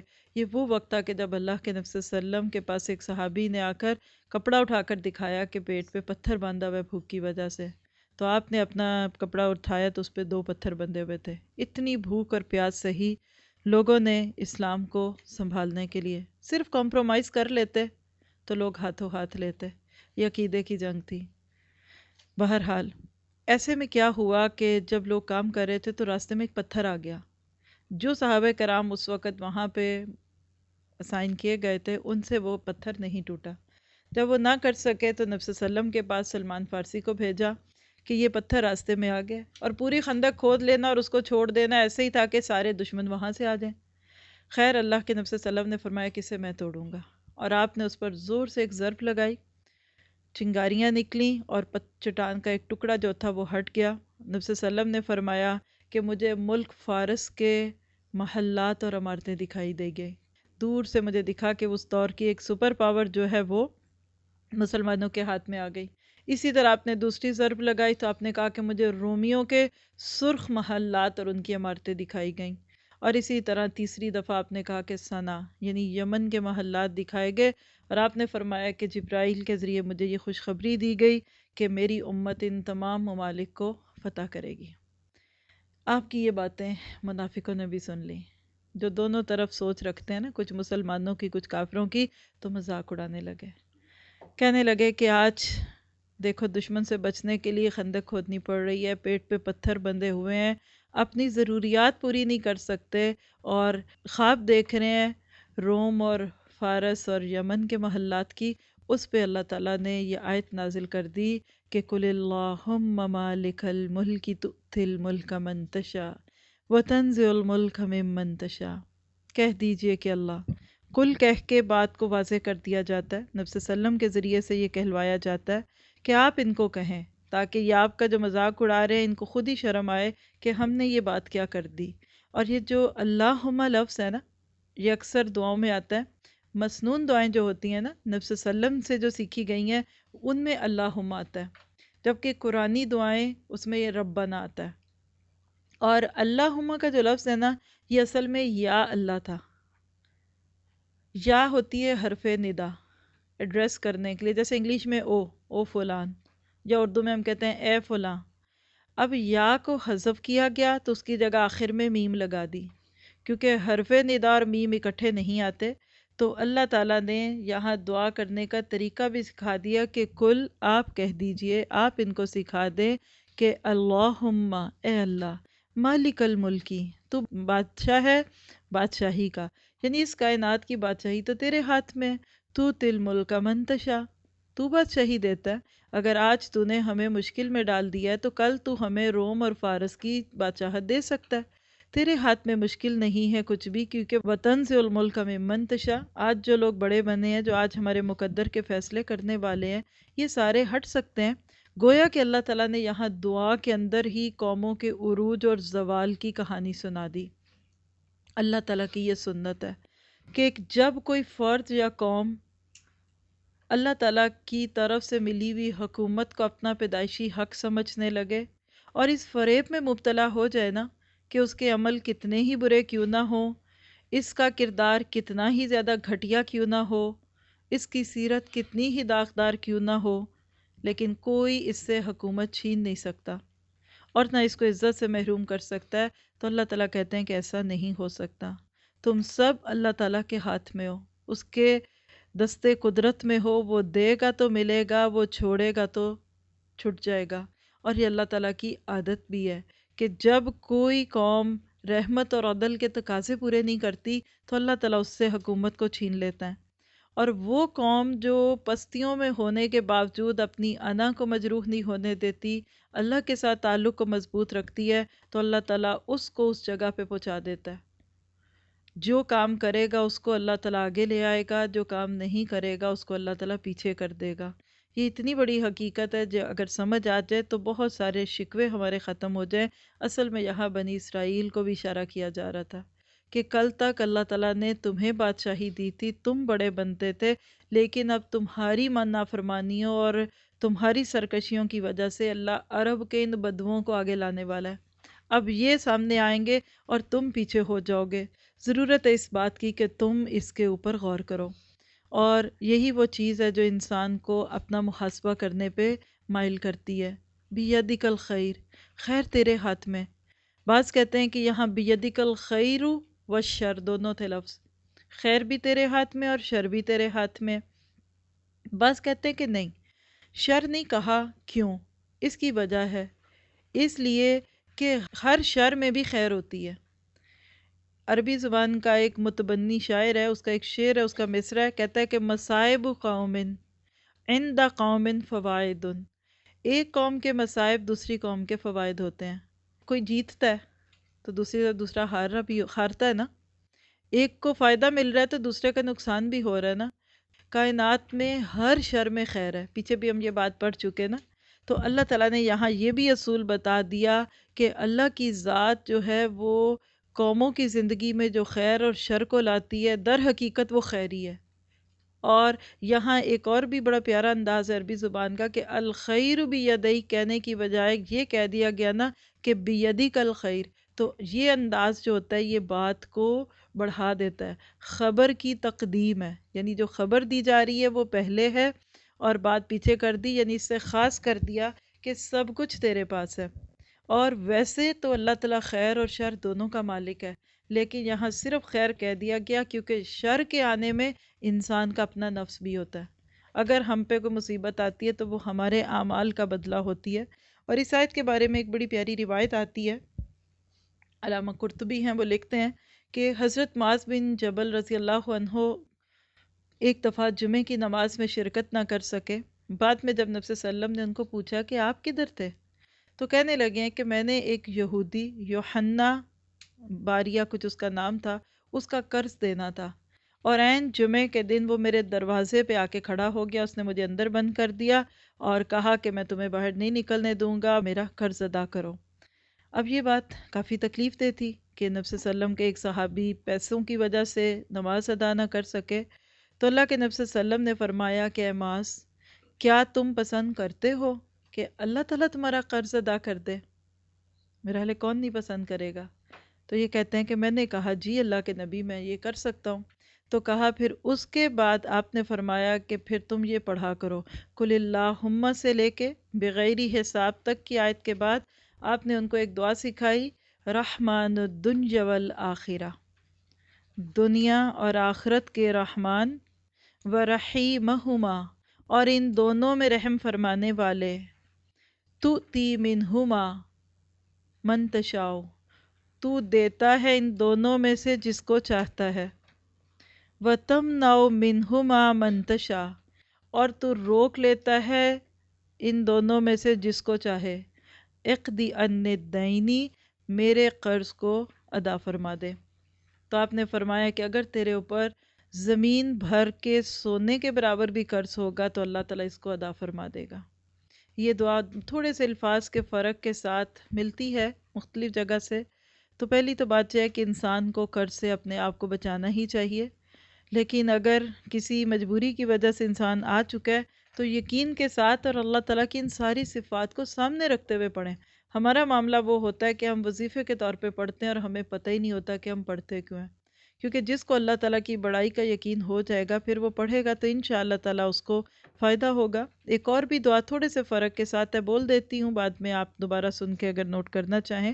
اس میں آپ نے فرمایا تھا کہ شروع میں آیتیں یہی تھی اور بعد میں فرمایا رحمان الدنیا والآخرتی ورحیمہما تؤتی من تشاء منہما وتمنع من تشاء ارحمنی رحمتا تغننی بہا عن رحمت من سواک اللہم اغننی من الفقر وقدی عنی الدین۔ یہ تھوڑی سی لمبی ہے روایت، لیکن فرق تھوڑا سا ہی ہے، زیادہ فرق نہیں ہے۔ اب آپ دیکھیے کہ ان آیتوں میں ہم نے ایک اور چیز دیکھی، وَتُعِزُّ مَن تَشَاءُ وَتُذِلُّ مَن تَشَاءُ، اس کو بھی تھوڑا سا دیکھ لیں۔ عموماً ہم عزت کس سے مانگتے ہیں؟ عموماً ہم کیا سوچتے ہیں کہ جی عزت کا معاملہ ہے، سنی بھی بات، اچھے کپڑے کیوں پہن کے جانے ہیں؟ عزت کا معاملہ ہے، زیورات پہنے گی بہو تو ساس کی عزت ہو جائے گی، سنتے ہیں نا؟ اور اسی طرح کی باتیں، حالانکہ حقیقت یہ ہے کہ عزت اللہ کے ہاتھ میں ہے۔ المعز اللہ کا نام ہے، العزیز اس کا نام ہے۔ عزت پانی ہے نا تو اللہ سے لینی پڑے گی۔ کچھ اسباب عزت ہوتے ہیں، اسی طرح کچھ اسباب ذلت بھی ہوتے ہیں۔ اگر کوئی حقیقت میں عزت پانا چاہتا ہے نا تو پہلی چیز جس کی اس کو ضرورت ہے وہ ہے ایمان۔ جتنا ایمان زیادہ ہوگا نا اتنی عزت زیادہ ملے گی۔ سورۃ منافقون آیت 8 میں آتا ہے وَلِلَّهِ الْعِزَّةُ وَلِلرَّسُولِ وَلِلْمُؤْمِنِينَ، اللہ کے لیے عزت ہے، اس کے رسول کے لیے اور ایمان والوں کے لیے۔ پھر دوسری چیز جو انسان کو حقیقی عزت دلاتی ہے نا وہ علم ہے، اور اس کی دلیل تو پیچھے ہی پڑھ چکے آپ، شہد اللہ انہ لا الہ الا ہوا، اس میں کیا آیا تھا والراسخون فی العلم۔ علم جو ہے نا یہ اپنے صاحب کی شان بڑھاتا ہے، یہ ایک حدیث کا خلاصہ بھی ہے۔ تیسری چیز جو عزت دلاتی ہے وہ تقوی ہے۔ سورۃ حجرات میں آتا ہے ان اکرمکم عند اللہ اتقاکم، تم میں سے جو جتنا متقی ہے اتنا ہی عزت والا ہے۔ اسی طرح کچھ ذلت کے بھی اسباب ہوتے ہیں۔ کون بندہ ہے جو اللہ تعالیٰ کی نگاہوں میں ذلیل ہو جاتا ہے؟ اس میں پہلی چیز ہے عجب۔ عجب کہتے ہیں خود پسندی کو، انسان خود کو پسند کرے، سیلف پریزنگ، خوش فہمیوں میں شکار ہو جائے، تیس مار خان۔ ہاں، نبی صلی اللہ علیہ وسلم نے فرمایا کہ مومن خود کو ذلیل نہ کرے۔ کہا کیسے؟ کہا ایسے کاموں میں ہاتھ ڈال لے جس کی اس میں طاقت نہیں ہے۔ کچھ لوگ ہوتے ہیں نا حرفن مولا بننا چاہتے ہیں، کر نہیں پاتے، جو کر سکتے ہیں بس اسی کی بات کریں۔ پھر اسی طرح آپ دیکھیے کہ جو ذلت ہوتی ہے وہ دین سے دوری میں ہے، جھوٹ میں ذلت ہے، بدنامی ہوتی ہے۔ تو ہمیں اپنی عزت اور ذلت کے معیار کو بھی بدلنے کی ضرورت ہے۔ آج کہاں ہمارے ہاں علم کو عزت کی چیز سمجھا جاتا ہے اور کہاں مال کو سمجھا جاتا ہے، اس کو دیکھا جائے۔ پھر اس میں ایک اور چیز دیکھیے کہ رات کو دن میں اور دن کو رات میں بدلنے کی بات ہوئی، تولج اللیل فی النہار اور وتولج النہار فی اللیل۔ یہ کیا بتاتا ہے؟ اس سے پتہ چلتا ہے کہ جو رب ہر روز اتنی بڑی تبدیلی دکھا سکتا ہے کہ رات روشنیوں میں بدل جائے، صبح میں آ جائے، صبح رات میں بدل جائے، تو کیا انسان کی زندگی کے اندھیروں کو روشنی میں نہیں بدل سکتا؟ غموں کی رات کو خوشیوں کی صبح میں نہیں بدل سکتا؟ اس کے لیے کیا مشکل ہے بادشاہ کو گدا کر دے اور گدا کو بادشاہ کر دے؟ اس لیے کسی کو اپنی قابلیت پہ بھروسہ نہیں کرنا چاہیے، جو چاہے دے، جو چاہے لے، نہ کبھی شکوہ کیجئے۔ کوئی لے لے وہ ہم سے تو اس کی حکمت جانیے، اپنی وجہ سمجھیے، اللہ پہ بات نہ کریں۔ اللہ نے یہی قانون افراد کے لیے بھی دیا اور یہی قانون اللہ تعالیٰ نے قوموں کے لیے بھی دیا، اور جب ہمارے یہ قوانین درست ہو جائیں گے تو آپ سمجھیں گے کہ اس کے بعد عزت مسلمانوں کو ملے گی۔ آج اگر مسلمان دبے ہوئے ہیں تو اس کی وجہ یہ ہے کہ ان کو اللہ تعالیٰ سے زیادہ غیروں سے امیدیں ہیں، اسی لیے اگلی آیات میں اللہ تعالیٰ نان مسلمز کے ساتھ تعلقات کو کیسا رکھا جائے اس کا تذکرہ ہے۔ بلکہ آپ کہہ سکتے ہیں کہ آیت نمبر 28 جو آگے آنے والی ہے یہ مسلمانوں کی خارجہ پالیسی کا ستون ہے۔ خارجہ پالیسی کیا ہوتی ہے؟ فارن افیئرز ہوتے ہیں نا، غیر مسلموں سے کیسے تعلقات رکھے جائیں۔ اصل میں اس کا تعلق پچھلی آیت سے ہے کہ اللہ تعالیٰ دکھانا چاہتا ہے کہ مسلمان کہاں سے کیسے اپنے آپ کو جوڑیں گے۔ اور خاص ایک اور چھوٹی سی بات یہ آیت 26 اور 27 میں جو پیچھے بھی آپ کو روایت نوٹ کرائی تھی شہید اللہ میں، اس میں یہ آیتیں بھی آپ کو بتائی گئی تھی کہ جو ہر فرض نماز کے بعد پڑھے تو اللہ تعالیٰ اس کے لیے کچھ خوشخبریاں دیتے ہیں۔ اللہ تعالیٰ سے یہ دعا ہے کہ ہمیں ان باتوں کی حکمت سمجھ کے پھر پڑھنے کی توفیق دے، بے سوچے سمجھے پڑھنے کی بات نہیں ہے۔ ایک اور چھوٹی سی بات جو رہ گئی بیچ میں کہ زندہ سے مردہ اور مردہ سے زندہ کیسے ہے؟ دیکھیے زندہ میں سے مردہ یہ ہے کہ ماں زندہ ہے تو بچہ مردہ پیدا ہو گیا، پھر مرغی زندہ ہے تو اس میں سے انڈا جو ہے وہ مردہ پیدا ہوتا ہے، اسی طرح مردہ میں سے زندہ یہ ہے کہ ماں مر گئی تو بچہ زندہ پیدا ہو گیا، پھر انڈا مردہ تھا تو اس میں سے زندہ چوزا نکل آیا۔ اب یہ تو ایک عمومی مقصد ہے نا، لیکن اس میں قوموں کی بھی بات ہے کہ بالکل ابھری ہوئی قوموں میں سے مردہ قومیں نکل آتی ہیں، نیک ماں باپ کے گھر بد بچے پیدا ہو جاتے ہیں، جیسے نوح کے گھر میں ایسا بیٹا پیدا ہو گیا جو پیچھے رہ گیا، اور اسی طرح آزر کے گھر میں ابراہیم علیہ السلام پیدا ہو جاتا ہے۔ تو یہ اللہ کی شان ہے، جو چاہے کرے، کسی کو کسی کے اوپر کوئی بات نہیں کرنے کی ضرورت۔ اب آئیے ذرا آیت 28 کو دیکھتے ہیں کہ اس میں غیر مسلم کے ساتھ تعلق کس بنیاد پہ ہوگا۔ فرمایا لا يتخذ المؤمنون الکافرین اولیاء من دون المؤمنین، نہ بنائیں ایمان والے کافروں کو دوست ایمان والوں کو چھوڑ کر، یعنی ایمان والوں کو چھوڑ کر کافروں سے دوستیاں نہ کریں۔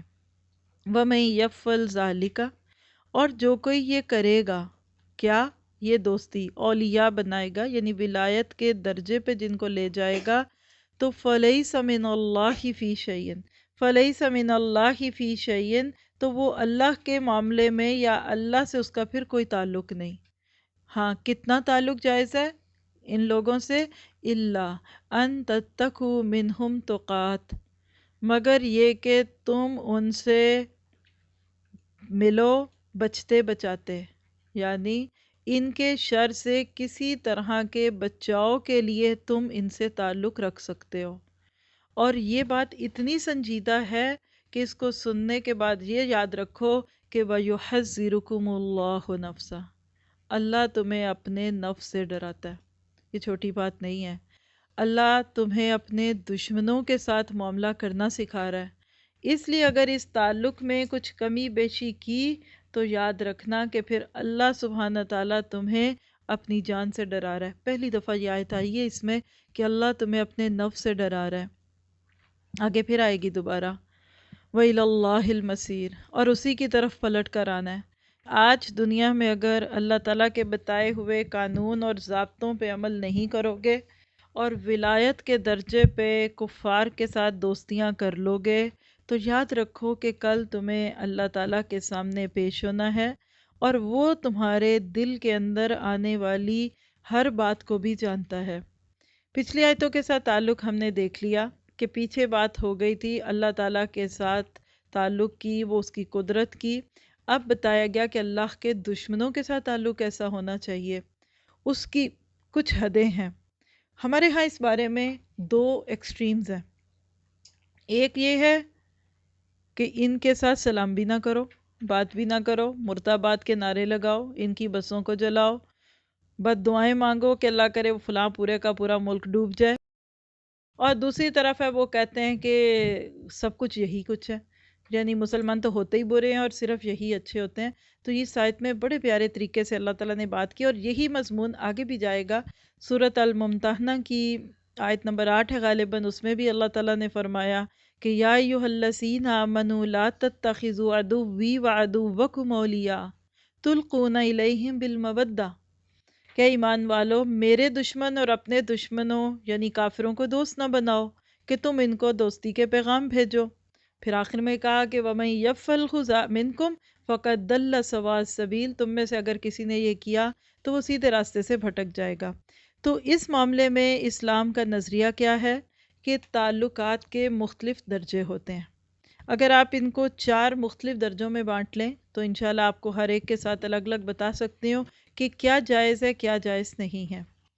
ایک تعلق ہوتا ہے دل کا تعلق، مودت، جس سے دل میں محبت ہے، قلبی تعلق ہے، اسی کو یہاں ولایت کہا گیا، اور اسی کو بعد میں آگے جا کے آپ ایک اور جگہ پڑھیں گے بطانہ، بطن سے، بطن کہتے ہیں پیٹ کو، چھپی ہوئی چیز، ہم راز کے معنوں میں۔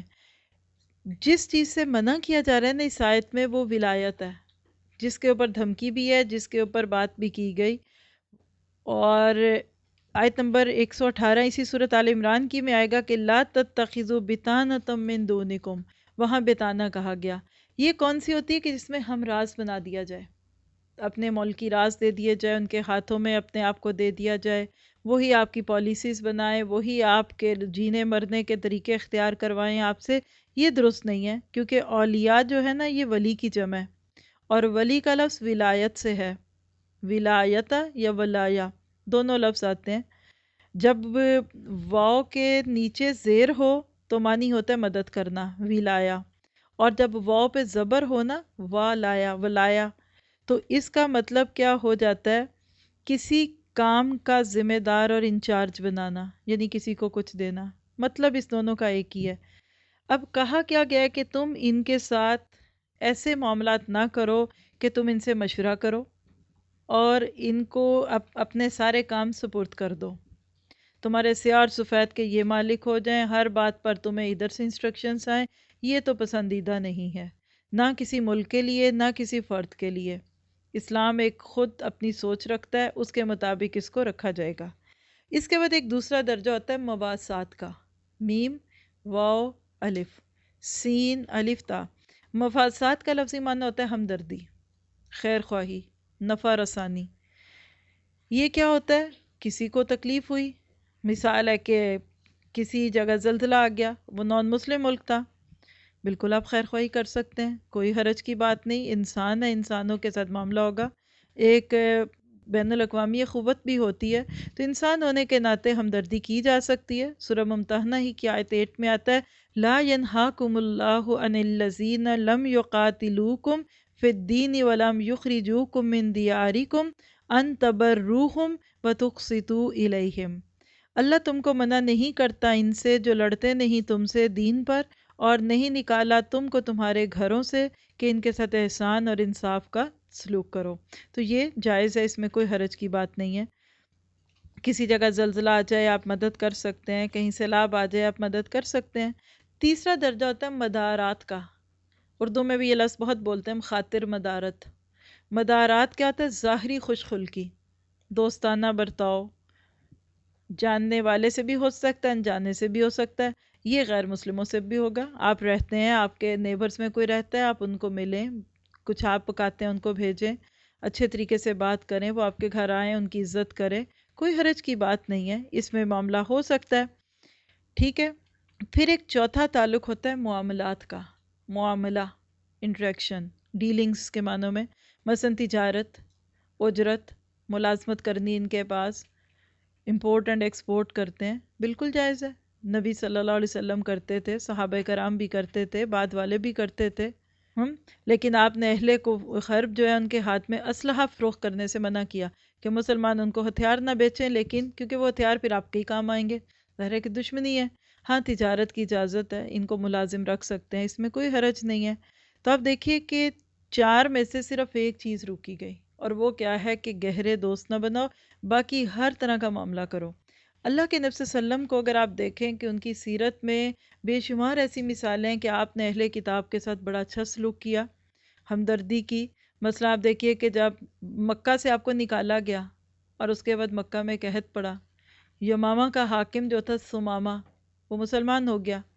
اس نے قسم کھا لی کہ میں مکہ والوں کو ایک دانہ بھی گندم کا نہیں دوں گا، اور وہ بھوک سے مرنے لگے. پھر انہوں نے اللہ کے نبی صلی اللہ علیہ وسلم سے آ کے سفارش کروائی، تو آپ نے کہا کہ سمامہ ان کا اناج روکو، نہیں دے دو. تو آپ کی فرمائش پہ اس نے دے دیا. پھر اسی طرح آپ دیکھیے جب مکہ فتح ہوا، سب لوگ انتظار میں تھے کہ آج پتہ نہیں ہمارے ساتھ کیا ہوگا، لیکن آپ نے فرمایا کہ لا تثریب علیکم اليوم، آج کے دن تم پہ کوئی پکڑ نہیں ہے. جنگ بدر ہوئی، قیدی ہاتھ میں آئے تو ان کے ساتھ وہ سلوک کیا گیا جو لوگ اپنی اولاد کے ساتھ بھی نہیں کرتے تھے. خود کھجور کھاتے جو مدینہ میں سب سے سستی چیز تھی، اور ان کو روٹی کھلاتے جو ان کے لیے ایک بڑی نایاب چیز ہوتی تھی، یعنی امپورٹ ہو کے آٹا آتا تھا، وہاں پہ خود نہیں بنتا تھا. پھر اسی طرح آپ نے ساری زندگی اپنے لیے کبھی بدلہ نہیں لیا. تو نبی صلی اللہ علیہ وسلم کی سنت میں یہ طریقہ ملتا ہے کہ آپ نان مسلم کو مرد آباد نہیں کہتے تھے، گالیاں نہیں دیتے تھے، ان کی ایمبیسیز کے باہر جا کے پتھراؤ نہیں کرتے تھے، ان کے نام کے آگے کچھ اور ایسے عجیب و غریب نشان نہیں بناتے تھے. ہم خود دیکھیں کہ ہمارے اندر کمی کیا ہے. جس قوم کا اخلاق دوسروں کے ساتھ اچھا ہے وہ آپ کو کیوں مار رہی ہے؟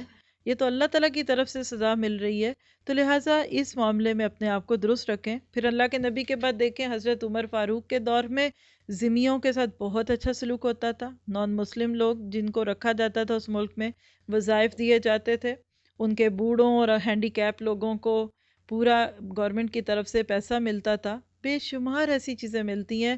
تو اللہ تعالیٰ نے صرف ایک چیز سے روکا کہ ان کو اپنا راز نہ دو۔ اب سوال پیدا ہوتا ہے کیوں؟ جب 3 طرح کے تعلق ہیں تو چوتھا بھی کیوں نہ ہو؟ ہم راز بن جائیں تو دیکھیں یہ 2 مختلف آئیڈیالوجیز ہیں۔ اسلام کا نظریہ کفر کا نظریہ سے بالکل مختلف ہے۔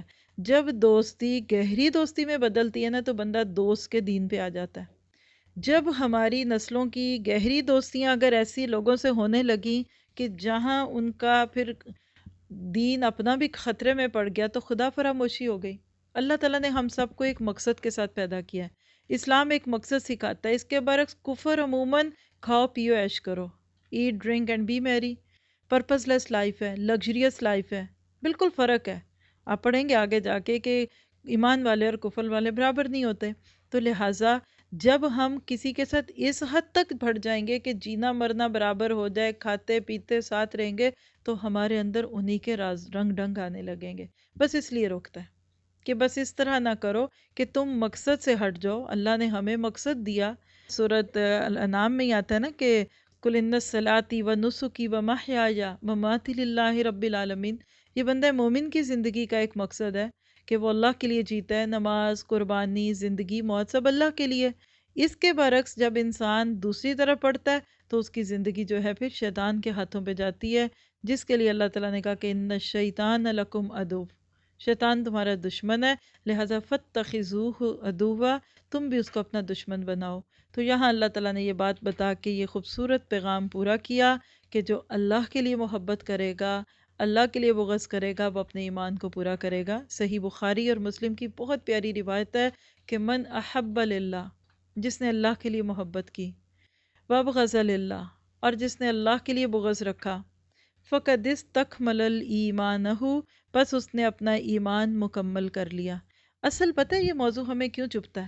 بہت لوگوں کو دکھتا ہے اور اس بات پہ تو بڑے بولتے ہیں، حالانکہ پورے پیغام کو سمجھتے نہیں۔ وہ اس لیے کہ ہمیں اسلام کی قدر ہی نہیں ہے، اللہ کی معرفت ہی نہیں۔ جب آپ اپنے بچوں کو کسی سے روکیں گے نا تو بچہ کہے گا کیوں؟ آپ بہت ایسی ہیں، آپ ایک طرف سے سوچتی ہیں، آپ کو ایسا نہیں۔ لیکن اگر آپ کو کوئی پتہ چلے نا کہ کوئی شخص آپ کا دشمن ہے، آپ کو گالی دینے والا ہے یا آپ کو زہر دینے والا ہے، تو کبھی بھی آپ اس کی طرف اپنا ہاتھ نہیں بڑھائیں گے۔ تو ضرورت ہے اس بات کی کہ بچوں کو زبردستی ایک جھٹکے کے ساتھ ایسے کلچر سے نکالنے کی بجائے پہلے ان کو اسلام کے قریب کیا جائے۔ آپ نے ترتیب دیکھی ہے نا، ان دین عند اللہ الاسلام، وہاں سے یہ سارا مضمون چل رہا ہے اور اب اگلی 2 آیتوں تک پورا ہوگا۔ دین اسلام ہے، اختلاف کیا تو لوگ بھٹک گئے۔ کون سی ذات ہے جس نے دین دیا؟ تو اللہم مالک الملک، اللہ کی پہچان دی، تو اس کے بعد ساتھ ہی بتایا کہ اللہ کے دشمنوں کا بھی بتا دیں، ان کا بتایا، ان کے ساتھ تعلقات کی بات بتا کے کہہ دیا کہ ایک طریقہ رکھو اور اس کے ساتھ مطلب معاملات کی حد کرو۔ اور ان ساری چیزوں کو تقویت کیا چیز دیتی ہے؟ اتباع رسول۔ آج، کل، ماضی میں، حال میں، مستقبل میں کون سی چیز ہے جو بندے کو دوستی اور دشمنی کو ایک صحیح رخ پہ رکھنے کا طریقہ سکھاتی ہے؟ وہ اللہ کے نبی کی اتباع ہے۔ اسی لیے فرما دیا، اگلی آیتوں میں ہم پڑھیں گے وَإِن تُخْفُوا مَا فِي صُدُورِكُمْ أَوْ تُبْدُوهُ يَعْلَمْهُ اللَّهُ، اور اگر تم چھپاؤ جو تمہارے سینوں میں ہے اور تم ظاہر کرو، جانتا ہے اس کو اللہ۔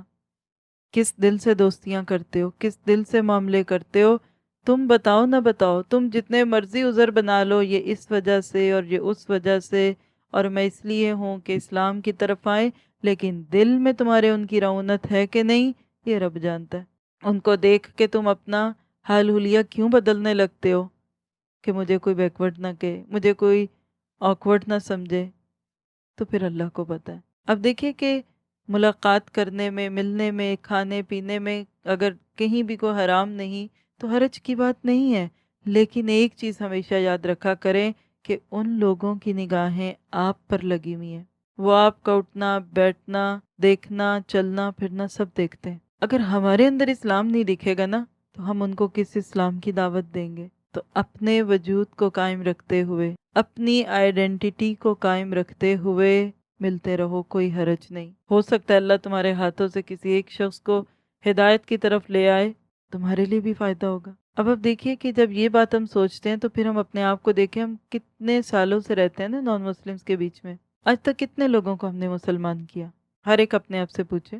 چلیں جتنے سال ہو گئے آپ کو، لکھیے ذرا اپنے پاس، اتنے سالوں میں کیا ہر سال 365 365 ڈیز میں سے ایک دن، ہر سال ایک شخص کو اسلام کی دعوت دی اور اس کو اسلام کی طرف بلایا؟ ٹھیک ہے ہدایت دینا اللہ کے ہاتھ میں، لیکن ہماری کوششیں کیا اس قابل ہیں کہ کل رب کو بتا سکیں کہ اللہ ہم نے تو کوشش کی تھی، آگے دل تیرے ہاتھ میں؟ اگر کوششیں نہیں ہیں نا، پھر فکر کی بات ہے۔ واللہ علی کل شیء قدیر، اللہ تعالیٰ ہر چیز پہ قادر ہے۔ اب دیکھیے کہ انسان عموماً دوستیاں کیوں کرتا ہے، تعلقات کیوں بڑھاتا ہے؟ دنیا کو لینے کے لیے۔ دنیا مل جاتی ہے لیکن بعض دفعہ ایمان کو داؤ پہ لگا دیتا ہے، ایسی دوستیاں کر لیتا ہے جس سے دین پہ نقص آنے لگتا ہے۔ خاطب بن ابی بلتہ نے بھی ایک ایسی ہی کوشش کی تھی جس کا ذکر انشاءاللہ سورہ ممتحنہ میں پڑھیں گے جا کے۔ تو بات کا خلاصہ کیا ہے کہ اللہ عدل اور انصاف سے منع نہیں کرتا، لیکن اسلام کو ختم کر کے، اسلام کو بیچ کے اس قیمت پہ دوستی نہ کرو۔ ان کو خوش کرنے کے لیے اپنے ہی اسلام کو برا نہ کہو، اپنے ہی مسلمانوں کی بڑائیاں نہ کرو، اور وہ شخص کر ہی نہیں سکتا جس کے دل میں رب کی بڑائی ہو جائے۔ پھر ایسا ہی شخص اللہ کے پاس جب جائے گا تو اپنے آپ کو اس طرح سامنے پائے گا، جو کرتا تھا وہ دنیا میں، وہ اس کے سامنے نظر آئے گا۔ یوم تجد کل نفس ما عملت من خیر محضرا، جس دن ہر نفس پائے گا جو اس نے عمل کیا، خیر کے ساتھ حاضر پائے گا، نیکیاں وہاں مجسم کر کے دکھا دی جائیں گی، اور یہ تو موت کے ساتھ ہی شروع ہو جاتا ہے۔ روایات میں آتا ہے کہ جب ایک شخص قبر میں ڈال دیا جاتا ہے، حساب کتاب اور سارے معاملات نبٹتے ہیں، تو اس کی قبر میں ایک بڑا خوبصورت انسان آتا ہے، جس کو پوچھتا ہے تم کون ہو؟ تو وہ کہتا ہے کہ میں تمہارا دوست ہوں، میں دنیا میں بھی تمہارے ساتھ تھا، میں یہاں بھی ساتھ رہوں گا، اللہ نے مجھے بھیجا ہے کہ میں تمہاری تنہائی کو دور کروں۔ وہ کہے گا میں تو تجھے نہیں پہچانتا، تو کہاں سے آ گیا؟ پھر وہ کہے گا میں تمہاری نیکیاں ہوں، میں تمہاری عبادات، تمہارے معاملات، تمہارا صدقہ خیرات، دنیا میں تمہارے کندھوں پہ سوار تھا تمہارے اعمال کی صورت میں، اب اللہ نے مجھے یہاں بھیجا تاکہ میں تمہارے ساتھ رہوں۔ وہ شخص اتنا خوش ہوگا اس کو دیکھ کے۔ یہ ہے من خیر محضرا۔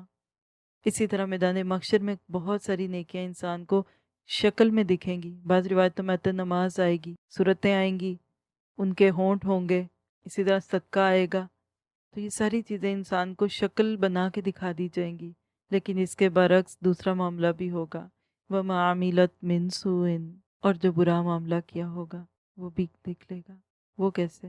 جب ایک برا شخص قبر میں جاتا ہے تو اس کے ساتھ جو حساب کتاب کی سختیاں ہوتی ہیں، اس کے ساتھ ہی اس کی قبر میں ایک بڑا کریہ شکل کردار آ جاتا ہے، جس کو دیکھ کے اور وحشت ہو اور خوف آئے۔ وہ بھی یہی بات کہتا ہے کہ میں تمہارے ساتھ رہوں گا، میں دنیا میں بھی ساتھ تھا۔ پوچھا جائے گا کون؟ تو کہے گا کہ میں تمہاری برے عمل ہوں، میں تمہارے برے عمل ہوں، دنیا میں بھی تمہارے ساتھ تھا، یہاں بھی ساتھ رہوں گا، اللہ نے مجھے تم پہ مسلط کر دیا۔ وہ شخص کہے گا میں تو پہلے ہی اپنے عذابوں سے پریشان ہوں، تو چلا جا۔ لیکن نہیں، یوم تجد کل نفس ما عملت من خیر محضرا وما عملت من سوء، پھر اس وقت انسان کا دل چاہے گا کہ تود لو ان بینہا و بینہ امدا بعیدا، کاش اس کے اور اس کے گناہ کے درمیان مدتوں کی دوری ہو۔ لفظ امد سے بھی بات سمجھ آتی تھی، لیکن بعیدن ملا دیا۔ امدن کہتے ہیں محدود مدت کو، اور ابدن کہتے ہیں ہمیشہ کی مدت، بہت لمبی مدت۔ یہاں جو بینہ ہا ہے نا، پہلا ہا مؤنث کا آپ دیکھ رہے ہیں ضمیر، یہ نفس کے لیے، یعنی اس شخص مرنے والے کے درمیان، اور دوسرا بینہ ہو، یہ ہو گناہ کے لیے، سو کے لیے مذکر آئی ہے، یعنی انسان چاہے گا میرے اور میرے گناہ کے بیچ میں بہت دوری ہو جائے۔ اب دیکھیے کہ دنیا میں اپنے گناہوں کو سینے سے لگا کے پھرتے ہیں۔ کوئی کہتا ہے نا چھوڑ دو گناہ، تو ایسے لگتا ہے کہ یہ تو مولوی صاحب ہیں، یہ تو ہم بڑے ان کو ناسخ بننے کا شوق ہے اور بڑی نصیحتیں کرتے ہیں، لیکن وہاں کیا چاہیں گے کہ میرے گناہ مجھ سے بڑی دور چلے جائیں۔ بہت سارے ایسے معاملات قرآن پاک میں آئیں گے کہ جو انسان قیامت کے دن اپنے گناہوں کو دیکھ کے چاہے گا، اسی میں سے یہ ایک معاملہ ہے۔ آگے جا کے ایک جگہ اور آئے گا کہ انسان چاہے گا لو تصوا بہم الارض، سورہ نساء میں آتی ہے یہ آیت، کاش زمین ہم پھٹے اور ہم اس میں چلے جائیں، یعنی ہم زمین کے برابر ہو جائیں۔ آج بھی کہتے ہیں نا، جب بڑی ہی رسوائی ہوتی تو کہتے ہیں ہائے کاش زمین پھٹے اور میں اس کے اندر چلی جاؤں۔ وہاں گناہوں کو دیکھ کے یہی خواہش کریں گے۔ ذرا سوچئے، لکھیے ذرا اپنے کچھ سو اور اپنے گناہوں کی کوئی لسٹ بنائیے۔ کوئی کہے ذرا ان سے جان چھڑا لو تو کہتا ہے نہیں، دل سے گناہ، وہ اگلے گناہ کرنے چھوڑ بھی دیں نا تو پچھلے گناہوں کو دل میں سجائے رکھتے ہیں۔ وہ یادیں، وہ سویٹ میموریز دل میں کہیں نہ کہیں چھپی ہوتی ہیں۔ کل قیامت کے دن کہیں گے اللہ ان چیزوں کو پھینک دور کر مجھ سے، میری جان چھٹ جائے، میں ان کے ساتھ ہی نہ چلا جاؤں، کیا حال ہوگا۔ کبھی آپ نے دیکھا ہے، میں اس جب آیت کو پڑھتی ہوں نا تو مجھے کیا یاد آتا ہے، آپ دیکھیے کہ کبھی آپ کمپیوٹر پہ ہوتے ہیں نا تو کوئی ایک ایسی آپ کے سامنے ویب سائٹ آ جاتی ہے کہ آپ اس کو بند کرتے ہیں نا وہ اور کھلتی جاتی ہے، آپ بند کرتے ہیں نا وہ اور کھلتی جاتی ہے، اب جان چھڑانا چاہتے ہیں وہ جان نہیں چھٹتی۔ اسی طرح بعض گناہ چپک جانے والے ہوں گے۔ اللہ کے نبی صلی اللہ علیہ وسلم پہ دل کی محبت کے ساتھ درود پڑھنے کو دل چاہتا ہے کہ جنہوں نے اتنی پیاری دعائیں سکھا دی کہ جو دنیا میں گناہوں کو ہم اپنے آپ سے دور کرنے کے لیے مانگ سکتے ہیں، ایسی دعائیں کہ جو مانگیں تاکہ دنیا میں گناہ ہم سے دور ہو جائیں، کیونکہ گناہ کی ایک ایڈکشن ہوتی ہے، یہ دل کو لگے ہوتے ہیں، چپکے ہوتے ہیں۔ وَاشْرِبُوا فِي قُلُوبِهِمُ الْعِجْلَ، بچڑے گناہوں کے دلوں میں پلتے رہتے ہیں، چھوڑنا نہیں چاہتے۔ اور آپ نے کیا دعا سکھائی، اللہم باعد بینی وبین خطایای کما باعدت بین المشرق والمغرب، اے اللہ دوری کر دے میرے اور میرے گناہوں کے درمیان جیسے دوری پیدا فرمائی تو نے مشرق اور مغرب کے درمیان۔ نماز شروع کرنے کی دعاؤں میں بالکل ابتدائی دعا ہے، انشاءاللہ آپ جب اپنی یہ بک شروع کریں گے دعاؤں کی تو آپ کو بھی یاد کروائیں گے، لیکن اس وقت اپنے شعور کو حرکت میں لاتے ہوئے اپنے ہر گناہ پہ ایک نگاہ ضرور ڈالیے گا، کیا میں اس گناہ کو کل اپنے سے دور کرنا چاہوں گی تو آج ہی کیوں نہ کر دوں۔ پھر کہا وَيُحَذِّرُكُمُ اللَّهُ نَفْسَ، وہ رب تمہیں اپنی ذات سے ڈراتا ہے، اتنا بھی کافی تھا وَيُحَذِّرُكُمُ اللَّهُ، تمہیں اللہ ڈراتا ہے، لیکن کس سے؟ نفسا، اپنے نفس سے۔ اللہ اکبر، پتہ نہیں ہم ڈرتے ہیں کہ نہیں۔ اندر کی بڑائی جو ہوتی ہے نا، اپنی ذات کی بڑائی کا خیال، یہ اللہ کی بات غور سے سننے بھی نہیں دیتا، بار بار دل کہتا ہے ارے چھوڑو، یہ کیا بات ہے، اتنی تو بات نہیں، اتنی تو بات نہیں۔ اور ساتھ ہی جب بندہ ڈر جاتا ہے تو رب کہتا ہے واللہ رؤوف بالعباد، اور اللہ تعالیٰ اپنے بندوں کے ساتھ بڑا شفقت کرنے والا ہے، بڑا مہربان ہے۔ جو ڈر جاتا ہے وَلِمَنْ خَافَ مَقَامَ رَبِّهِ جَنَّتَانِ، جو رب کے سامنے کھڑا ہونے سے ڈر جائے اس کے لیے 2 جنتیں ہیں۔ اللہ تعالیٰ نے کتنی خوبصورت باتیں سکھا دی نا ہمیں اس رکوع میں، عمل کی ایک ایک بات جمع کریں تو میرا حال ہے کہ کئی صفحے جمع ہو جائیں جو ان میں ایک ایک آیت میں سے اتنی باتیں عمل کی نکلیں۔ اپنی دوستیوں کے رخ ٹھیک کر لو، اللہ سے دوستی، اللہ کے بندوں سے دوستی، اور ان کاموں سے دوستی جن کو رب پسند کرے۔ اللہم انی اسألک حبک وحب من یحبک والعمل الذی یبلغنی حبک، اے اللہ میں آپ سے محبت کا سوال کرتی ہوں اور اس کی محبت جو تجھ سے محبت کرے، اور ان عملوں کی محبت جو تیری محبت کے قریب کر دیں۔ یہ دعا یاد کرنی چاہیے نا۔ اس رکوع میں اللہ کی بات بھی ہوئی اور اللہ والوں کی بات بھی ہوئی، تو انشاءاللہ جب دوستیوں کے رخ بدلیں گے تو بہت کچھ ٹھیک ہو جائے گا۔ دل تو چاہتا ہے کہ ہر بات پہ بہت مختلف اینگل سے بات کی جائے، لیکن مجھے لگتا ہے کہ آپ لوگ واقعی تھوڑا سمجھ کے زیادہ لینے والے لوگ ہیں۔ جب انسان کو سمجھ آ جاتی ہے نا بات تو پھر وہ پیچھے نہیں ہٹتا۔ اللہ سے دعا کرتے ہیں کہ اللہ تعالیٰ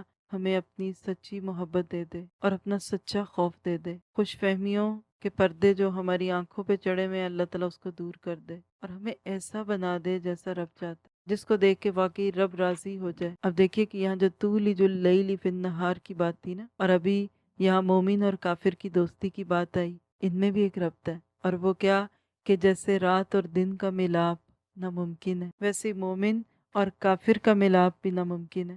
پھر آپس میں یہ نہیں مل سکتے، یہ 2 ایجز ہیں، 2 کنارے ہیں، جس کے دل میں جتنا اللہ کی محبت ہوگی اتنا ہی زیادہ پھر وہ اللہ کی بات کو سنے گا اور اس کو مانے گا۔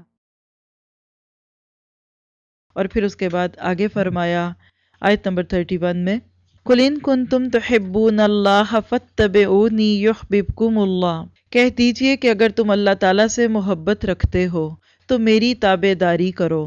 کیا فائدہ ہوگا؟ خود اللہ تم سے محبت کرے گا، اور وَيَغْفِرْ لَكُمْ ذُنُوبَكُمْ، اور وہ تمہارے گناہوں کو معاف کر دے گا، کیونکہ وَاللَّهُ غَفُورٌ الرحیم، اور اللہ تعالیٰ بخشنے والا مہربان ہے۔ اور کیا کرو؟ یعنی اتباع کے ساتھ اور کیا کرو؟ قُلْ اطیعوا اللہ، کہہ دیجئے کہ اطاعت کرو اللہ کی، والرسول، اور رسول کی، فَإِن تَوَلَّوْا فَإِنَّ اللَّهَ لَا يُحِبُّ الْكَافِرِينَ، پھر اگر وہ اعراض کریں تو بے شک اللہ تعالیٰ نہیں محبت کرتا کافروں سے۔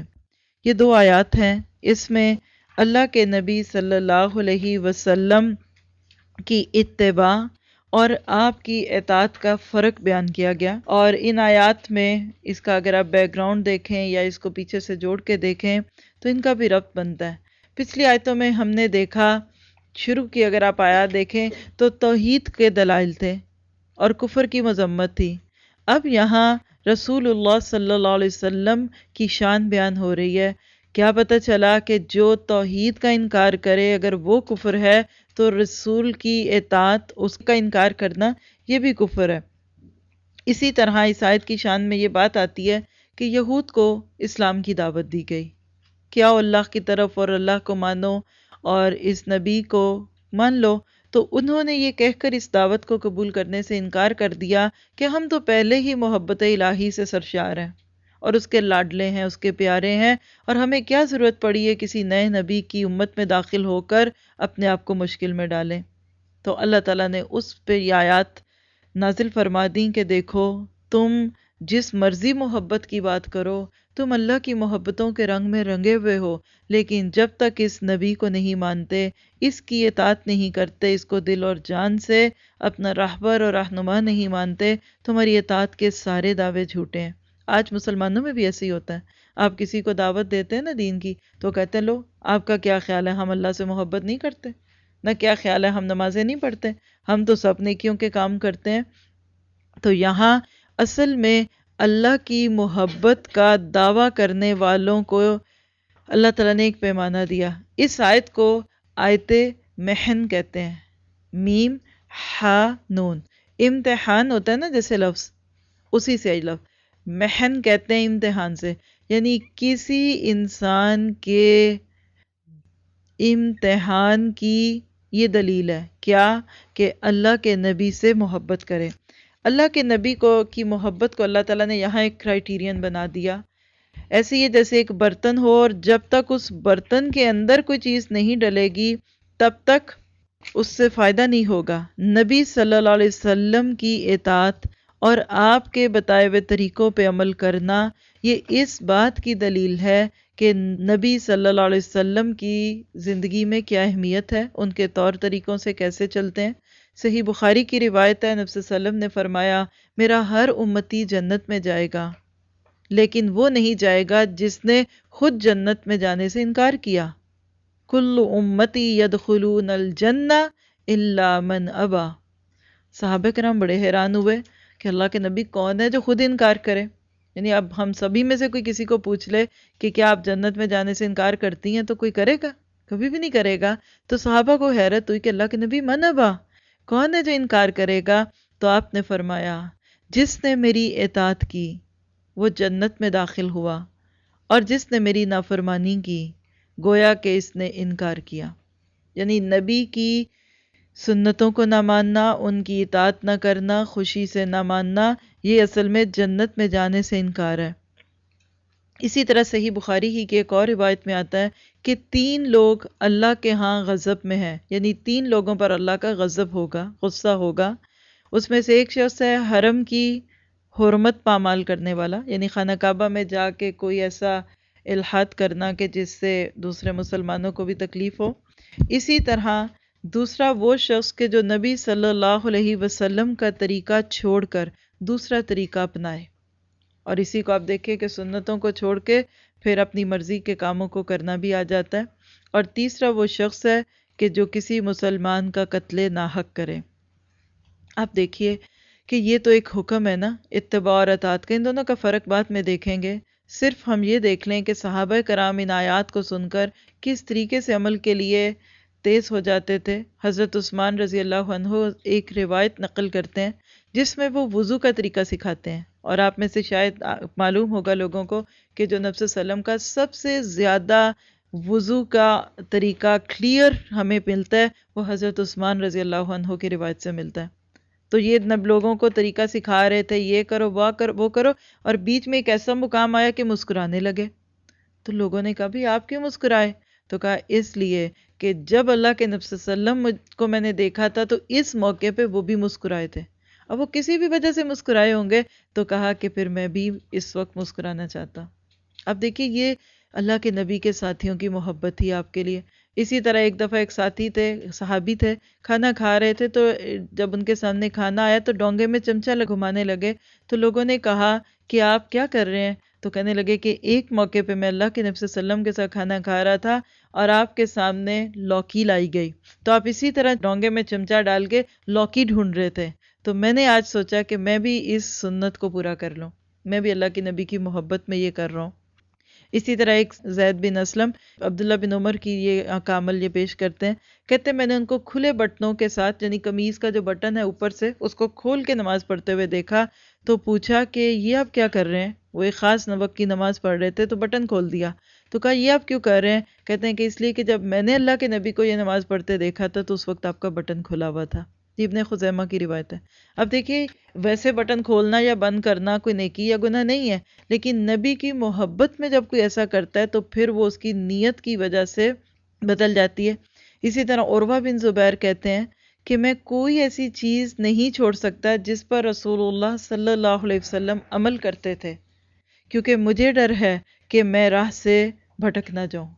اب یہ سوچئے کہ یہ تو وہ تھے کہ جن کی زندگیاں اللہ کے نبی صلی اللہ علیہ وسلم کی محبت میں رچی بسی تھی۔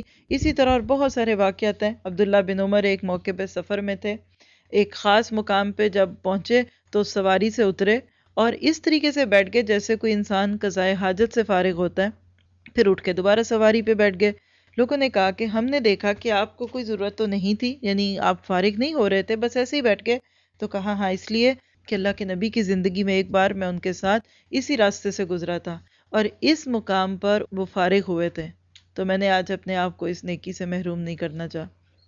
یہ تو بہت ساری کہانیاں آگے ہم سنیں گے صحابہ کرام کے اللہ کے نبی سے محبت کو، لیکن یہاں ہمیں جس چیز پہ توجہ دینی ہے وہ لفظ ہے اتباع اور اطاعت کا فرق۔ یہ وہ مقام ہے قرآن پاک کا کہ جہاں دونوں لفظ ساتھ ساتھ آئے ہیں، بلکہ آگے جا کے انشاءاللہ ایک ہی آیت میں دونوں لفظ بھی ہم پڑھیں گے۔ دونوں لفظ معروف ہیں اردو میں، اتباع سنت کا لفظ آپ سنتے ہیں اور بہت سارے لوگ متبعان سنت کا دعویٰ بھی کرتے ہیں۔ اتباع کیا ہوتی ہے؟ اہتمام کے ساتھ کسی کی پیروی کرنا، دل کی محبت کے ساتھ کسی کے پیچھے لگنا۔ تبیہ کے لفظ ہے یہ، تابعین، فٹ سٹیپ پر چلنا، اردو میں کہتے ہیں کسی کے نقش قدم پر چلنا۔ اس میں یہ ضروری نہیں ہوتا کہ کوئی آپ کو وہ کام کرنے کا حکم بھی دے۔ بس ابھی جب ہم نے مثالیں دیکھی، اللہ کے نبی نے تو یہ نہیں کہا تھا نا کہ تم بٹن کھول لو، اللہ کے نبی نے تو یہ نہیں کہا تھا نا کہ تم سالن میں سے کدو ڈھونڈو، لیکن صحابہ نے آپ کو دیکھا، کرنا شروع کر دیا۔ یہ اتباع ہوتی ہے۔ اس کے اگلا درجہ جو ہوتا ہے نا وہ اطاعت کا ہوتا ہے۔ اطاعت کہتے ہیں طوعن سے، یہ لفظ توئے واو عین، طوعن و کرہن کا لفظ قرآن پاک میں بھی آتا ہے، خوشی سے آؤ یا ناخوشی سے آؤ۔ تو اطاعت کہتے ہیں کہ جب کوئی آپ کو حکم دے تو اس کو دل کی خوشی سے کریں۔ اب ہمارے لیے اطاعت تو فرض ہے کیونکہ اللہ کے نبی حکم دے رہے ہیں۔ یہ اس بات کو آپ یوں سمجھیں کہ جیسے آپ اپنے گھر میں بیٹھے ہیں، ماں جو کرتی ہے نا بچیاں بھی وہی کرنے لگ جاتی ہیں، پیچھے چھوٹی چھوٹی بچیاں پیچھے وہ کام کر رہی ہوتی ہیں، چھوٹی ہوتی ہیں تو زیادہ ماں کو فالو کرتی ہیں، جو بڑی ہوتی ہیں تو ماں پہ تنقید کرتی ہیں۔ بچپن میں ماں کی ہر بات اچھی لگتی ہے، اور جب بڑی ہوتی ہیں نا تو ان کو ماں کے اندر نقص دکھتے ہیں۔ یہ ایک انسان کی فطرت ہے۔ اور یہ جو طبیعہ کا لفظ ہے نا، تابع، اس سے لفظ طبیعہ بھی ہے۔ گائے کے بچڑے کو کہتے ہیں، بچہ پیدا ہوتا ہے نا جب گائے کا، تو فوراً اٹھ کے وہ ماں کے پیچھے چلنے کی کوشش کرتا ہے، اس بچے کو بھی طبیعہ کہتے ہیں۔ اب اطاعت کیا ہے کہ اللہ کے نبی نے جو حکم دے دیے کرو، قال اللہ و قال رسول، یا قال رسول اللہ، اس پہ تو دل کی خوشی سے ماننا ہے اس کو۔ اور سورہ نساء میں بہت ڈیٹیلز ہیں انشاءاللہ یہ موضوع ہم پڑھیں گے، اللہ کے نبی کی اطاعت کا کیا مقام ہے اور کس طرح سے، یہاں صرف اس کو ہلکا پھلکا سم دیکھ رہے ہیں۔ تو اطاعت تو کرنی پڑے گی۔ اتباع کیا ہوتی ہے کہ یہ جتنی زیادہ آپ کو اللہ کے نبی سے محبت ہوگی نا، اتنی آپ اتباع کریں گے۔ یہ دو لفظ سمجھ گئے نا تو وہ سارے جھگڑے ہی ختم ہو جائیں گے جو لوگ آج کل اٹھاتے ہیں۔ جی نماز جماعت کے ساتھ پڑھنی فرض ہے، اچھا مسجد میں فرض ہے، اچھا داڑھی رکھنا فرض ہے کہ سنت ہے کہ نفل، اچھا مسواک کرنی لازم ہے کہ نہیں لازم، اچھا کیا ہم یہ نہیں کر سکتے وہ نہیں کر سکتے، ان ساری چیزوں کو پیچھے کرتے ہیں۔ فرسٹ سٹیپ کیا ہے کہ آپ پہلے اپنے دلوں میں اللہ کے نبی کی محبت پیدا کریں۔ جس سے محبت ہوتی ہے نا، بندہ اس کو چپ کے دیکھتا ہوتا ہے، پھر وہ کہتا نہیں کہ تم کرو، لوگ کرتے ہیں۔ آپ کو یہاں صحابہ کرام کے اعمال سے حیرت ہو رہی ہوگی کہ اللہ کے نبی کی اتنی چھوٹی چھوٹی چیزیں نوٹ کرتے تھے، تو کیا آپ کو اس وقت حیرت نہیں ہوتی کہ رات کو ٹی وی پہ ایک کرکٹر کالے رنگ کا پانی پیتا ہوا دکھتا ہے اور اگلے دن سب وہی کوک مانگ رہے ہوتے ہیں؟ کبھی آپ نے ایڈورٹائزمنٹس دیکھے؟ ہیومن سائیکالوجی کا یہ نقطہ وہ نوٹ کرتے ہیں، ہیروئن کو دکھا دو کہ وہ یہ شیمپو یوز کر رہی ہے چاہے اس نے کبھی نہ کیا ہو، یہ بھی جھوٹ ہے۔ سارے لوگ اگلے دن چونکہ اس سے محبت کرتے ہیں نا، کہتے ہیں اب ہمیں بھی یہی چاہیے۔ لوگ ان لوگوں کے انٹرویوز میں کیا پوچھ رہے ہوتے ہیں؟ آپ کو کیا پسند ہے؟ آپ کون سا کلر پسند کرتی ہیں؟ بس آپ کہتے ہیں بس میرا بھی یہی آج کے بعد پسندیدہ ہو گیا۔ جس سے محبت ہوتی ہے نا انسان اس کے پیچھے لگتا ہے۔ تو ان کے سٹائل، آپ بچوں کو ذرا چلتے دیکھیں، جو یہ کریکٹرز کو دیکھتے ہیں نا، چلنے کا انداز، بات کا ہاں کر کے ایسے بوتل کھولتے ہیں، یوں کرتے ہیں، یہ چیزیں آپ میرے سے زیادہ ہی جانتے ہوں گے، میرا تو اتنا علم نہیں ہے اس پہ، لیکن میں نے یہ چیز سے دیکھی ہے کہ ایک طرف لوگ حلق پھاڑ رہے ہوتے ہیں، لوگوں کو دعوتیں دے رہے ہیں، یہ سنتیں، یہ فرض، یہ کرو، اور لوگ کان نہیں دھرتے الا ماشاء اللہ۔ اور دوسری طرف ہے ان کو ایک لفظ نہیں بولنا پڑتا، کوئی تبلیغ نہیں، کوئی امر بالمعروف نہیں، بس وہ ایک دفعہ رات کو کر کے دکھاتے ہیں، اگلے دن آدھے ملک کے لوگ وہی کام کر رہے ہوتے ہیں۔ وہ کیا کر رہے ہوتے ہیں؟ وہ ان فنکاروں اور ان گلوکاروں کی اتباع کر رہے ہوتے ہیں۔ وہ یہ نہیں کہتے یہ پیو، وہ اپنا نام بتا دیتے ہیں میں یہ کرتا ہوں، بس وہ جوتا ہوگا اس کے اوپر وہ اپنا سگنیچر کر دیں گے، کہیں گے بس ساری دنیا سے اچھے یہی بوٹ بن رہے ہیں۔ یعنی یہ ہے وہ مینٹیلٹی۔ اب آپ دیکھیے کہ دل میں سوال آتا ہے کہ اللہ کے نبی کی اتباع کا حکم، اس کا اللہ کی محبت سے کیا تعلق ہے؟ بڑا باریک نقطہ ہے اس میں، کیونکہ کی اتباع مجھے فائدہ ہونا چاہیے نا، مجھے جنت ملے۔ اللہ تعالیٰ کہتے ہیں کہ تم میرے نبی کی اتباع کرو تو یحببکم اللہ، میں تم سے محبت کروں گا۔ اس کو میں اب پھر ایک مثال کے ساتھ سمجھانے کی کوشش کروں گی۔ دیکھیں آپ پردیس میں ہیں، اپنے بہن بھائیوں سے دور ہیں، اتنے میں آپ کو راہ چلتے ایک خاتون دکھتی ہیں اور آپ ایک دم ٹھٹک جاتی ہیں۔ کیوں؟ کہ ان کی شکل آپ کی بہن سے بہت ملتی ہے، ان کی ریزمبلنس ہے۔ آپ ایک دم آپ کے دل میں ہوک اٹھتی ہے نا، آپ کو اپنی بہن یاد آتی ہے، پھر آپ اس سے بات کرتی ہیں، اگر آپ کی دوستی ہوتی ہے۔ آپ بتائیے کہ ان کو دیکھ کر، ایک تو ہے نا شکل و صورت، کچھ چیزیں ایسی ہوتی ہیں گیٹ اپ، آپ کسی میں کوئی عادت دیکھتے ہیں نا تو آپ کہتے ہیں بالکل میرے ابو کی بھی یہی عادت تھی۔ اب لا محالہ آپ اس بزرگ کو دیکھیں گے نا تو آپ کو اپنے ابو یاد آئیں گے، وہ بھی ایسے ہی ہیں، وہ بھی ایسے ہی ہیں۔ تو جب ہم پردیس میں یا دور یا کسی کو اپنے کسی پیارے سے ریزمبل کیا ہوا دیکھتے ہیں نا تو ہمیں اس سے محبت ملتی ہے۔ بچوں کو دیکھ لیں، کسی کا بھئی بچہ ہو کتنا ہی خوبصورت کیوں نہ ہو، آپ بس پیار تو کرتے ہیں لیکن وہ دل میں وہ ہوک نہیں اٹھتی۔ لیکن کوئی ایسا بچہ آپ کو دیکھے کہ جو آپ کے بھائی کے بچے سے ملتا ہو، ریزمبل کرے کچھ، یا اس کی کوئی حرکت ملتی ہو تو آپ کہتے ہیں کہ اس کو دیکھتی ہوں نا مجھے وہ یاد آتا ہے۔ یہ جملہ بولتے ہیں ہم، آپ کو دیکھ کر مجھے وہ یاد آتا ہے۔ اللہ بھی یہی چاہتا ہے کہ بندے ایسے بن جائیں کہ ان کو دیکھ کے مجھے محمد رسول اللہ یاد آئے صلی اللہ علیہ وسلم۔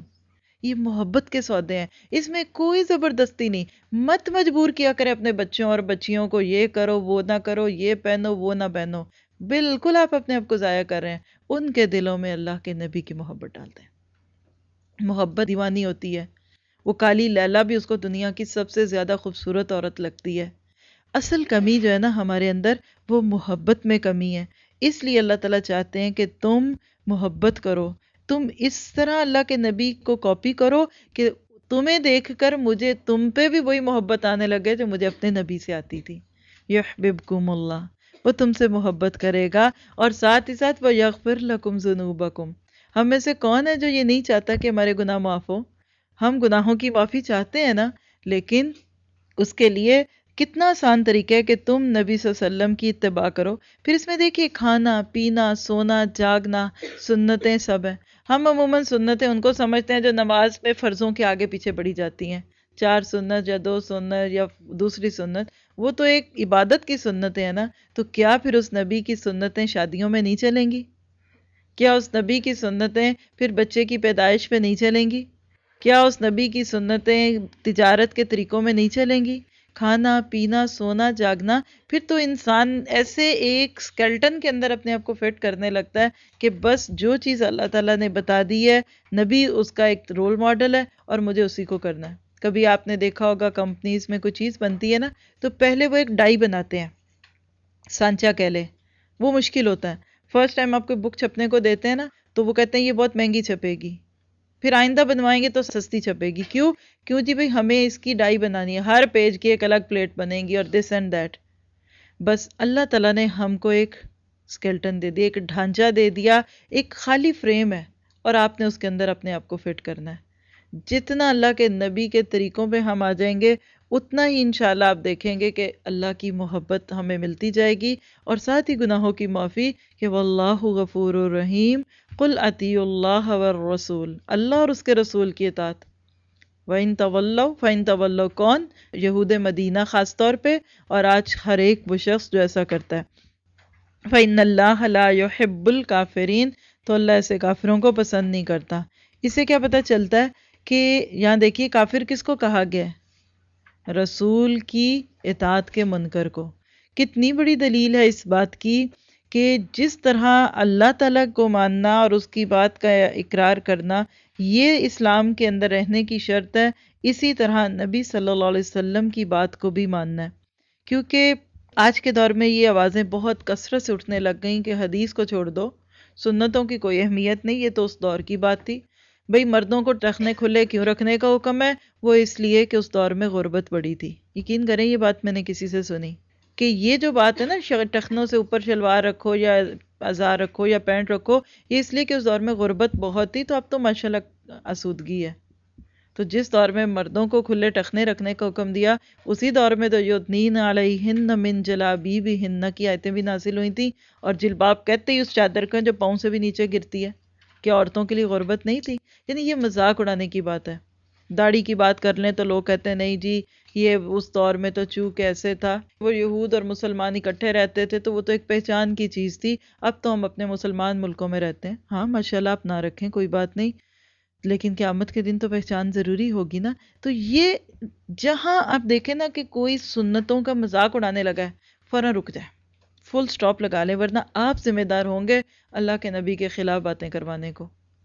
آج اللہ کے نبی کا کوئی کارٹون بناتا ہے تو ہم بائیکاٹ کرتے ہیں، ہم شیشے توڑتے ہیں اپنے ہی ملک کی بلڈنگز کے، لیکن جب اپنا ہی کو مسلمان ذرا سنت کا حلیہ بنا لے تو لوگ کہتے ہیں تم کیا کارٹون بنے ہوئے ہو۔ آپ ذرا ایک لمحے کے لیے سوچئے کہ اگر سنت طریقے سے جو گیٹ اپ دکھتا ہے، آج اگر ویسا ایک صحابی بازار میں چلتا ہوا دکھ جائے تو لوگ ایک لمحے میں کیا سوچیں گے کہ یہ کیا کارٹون ہے۔ ہم نے جیسی سوچ اپنے بچوں کی بنا دی نا، اور بچپن سے بناتے ہیں، وہ پھر ساری زندگی رہتی ہے، پھر واقعی ان کو اللہ کے نبی کے پہناوے اور ان کے طریقے کو وہ ایسے لگتا ہے بیکورڈنیس ہے۔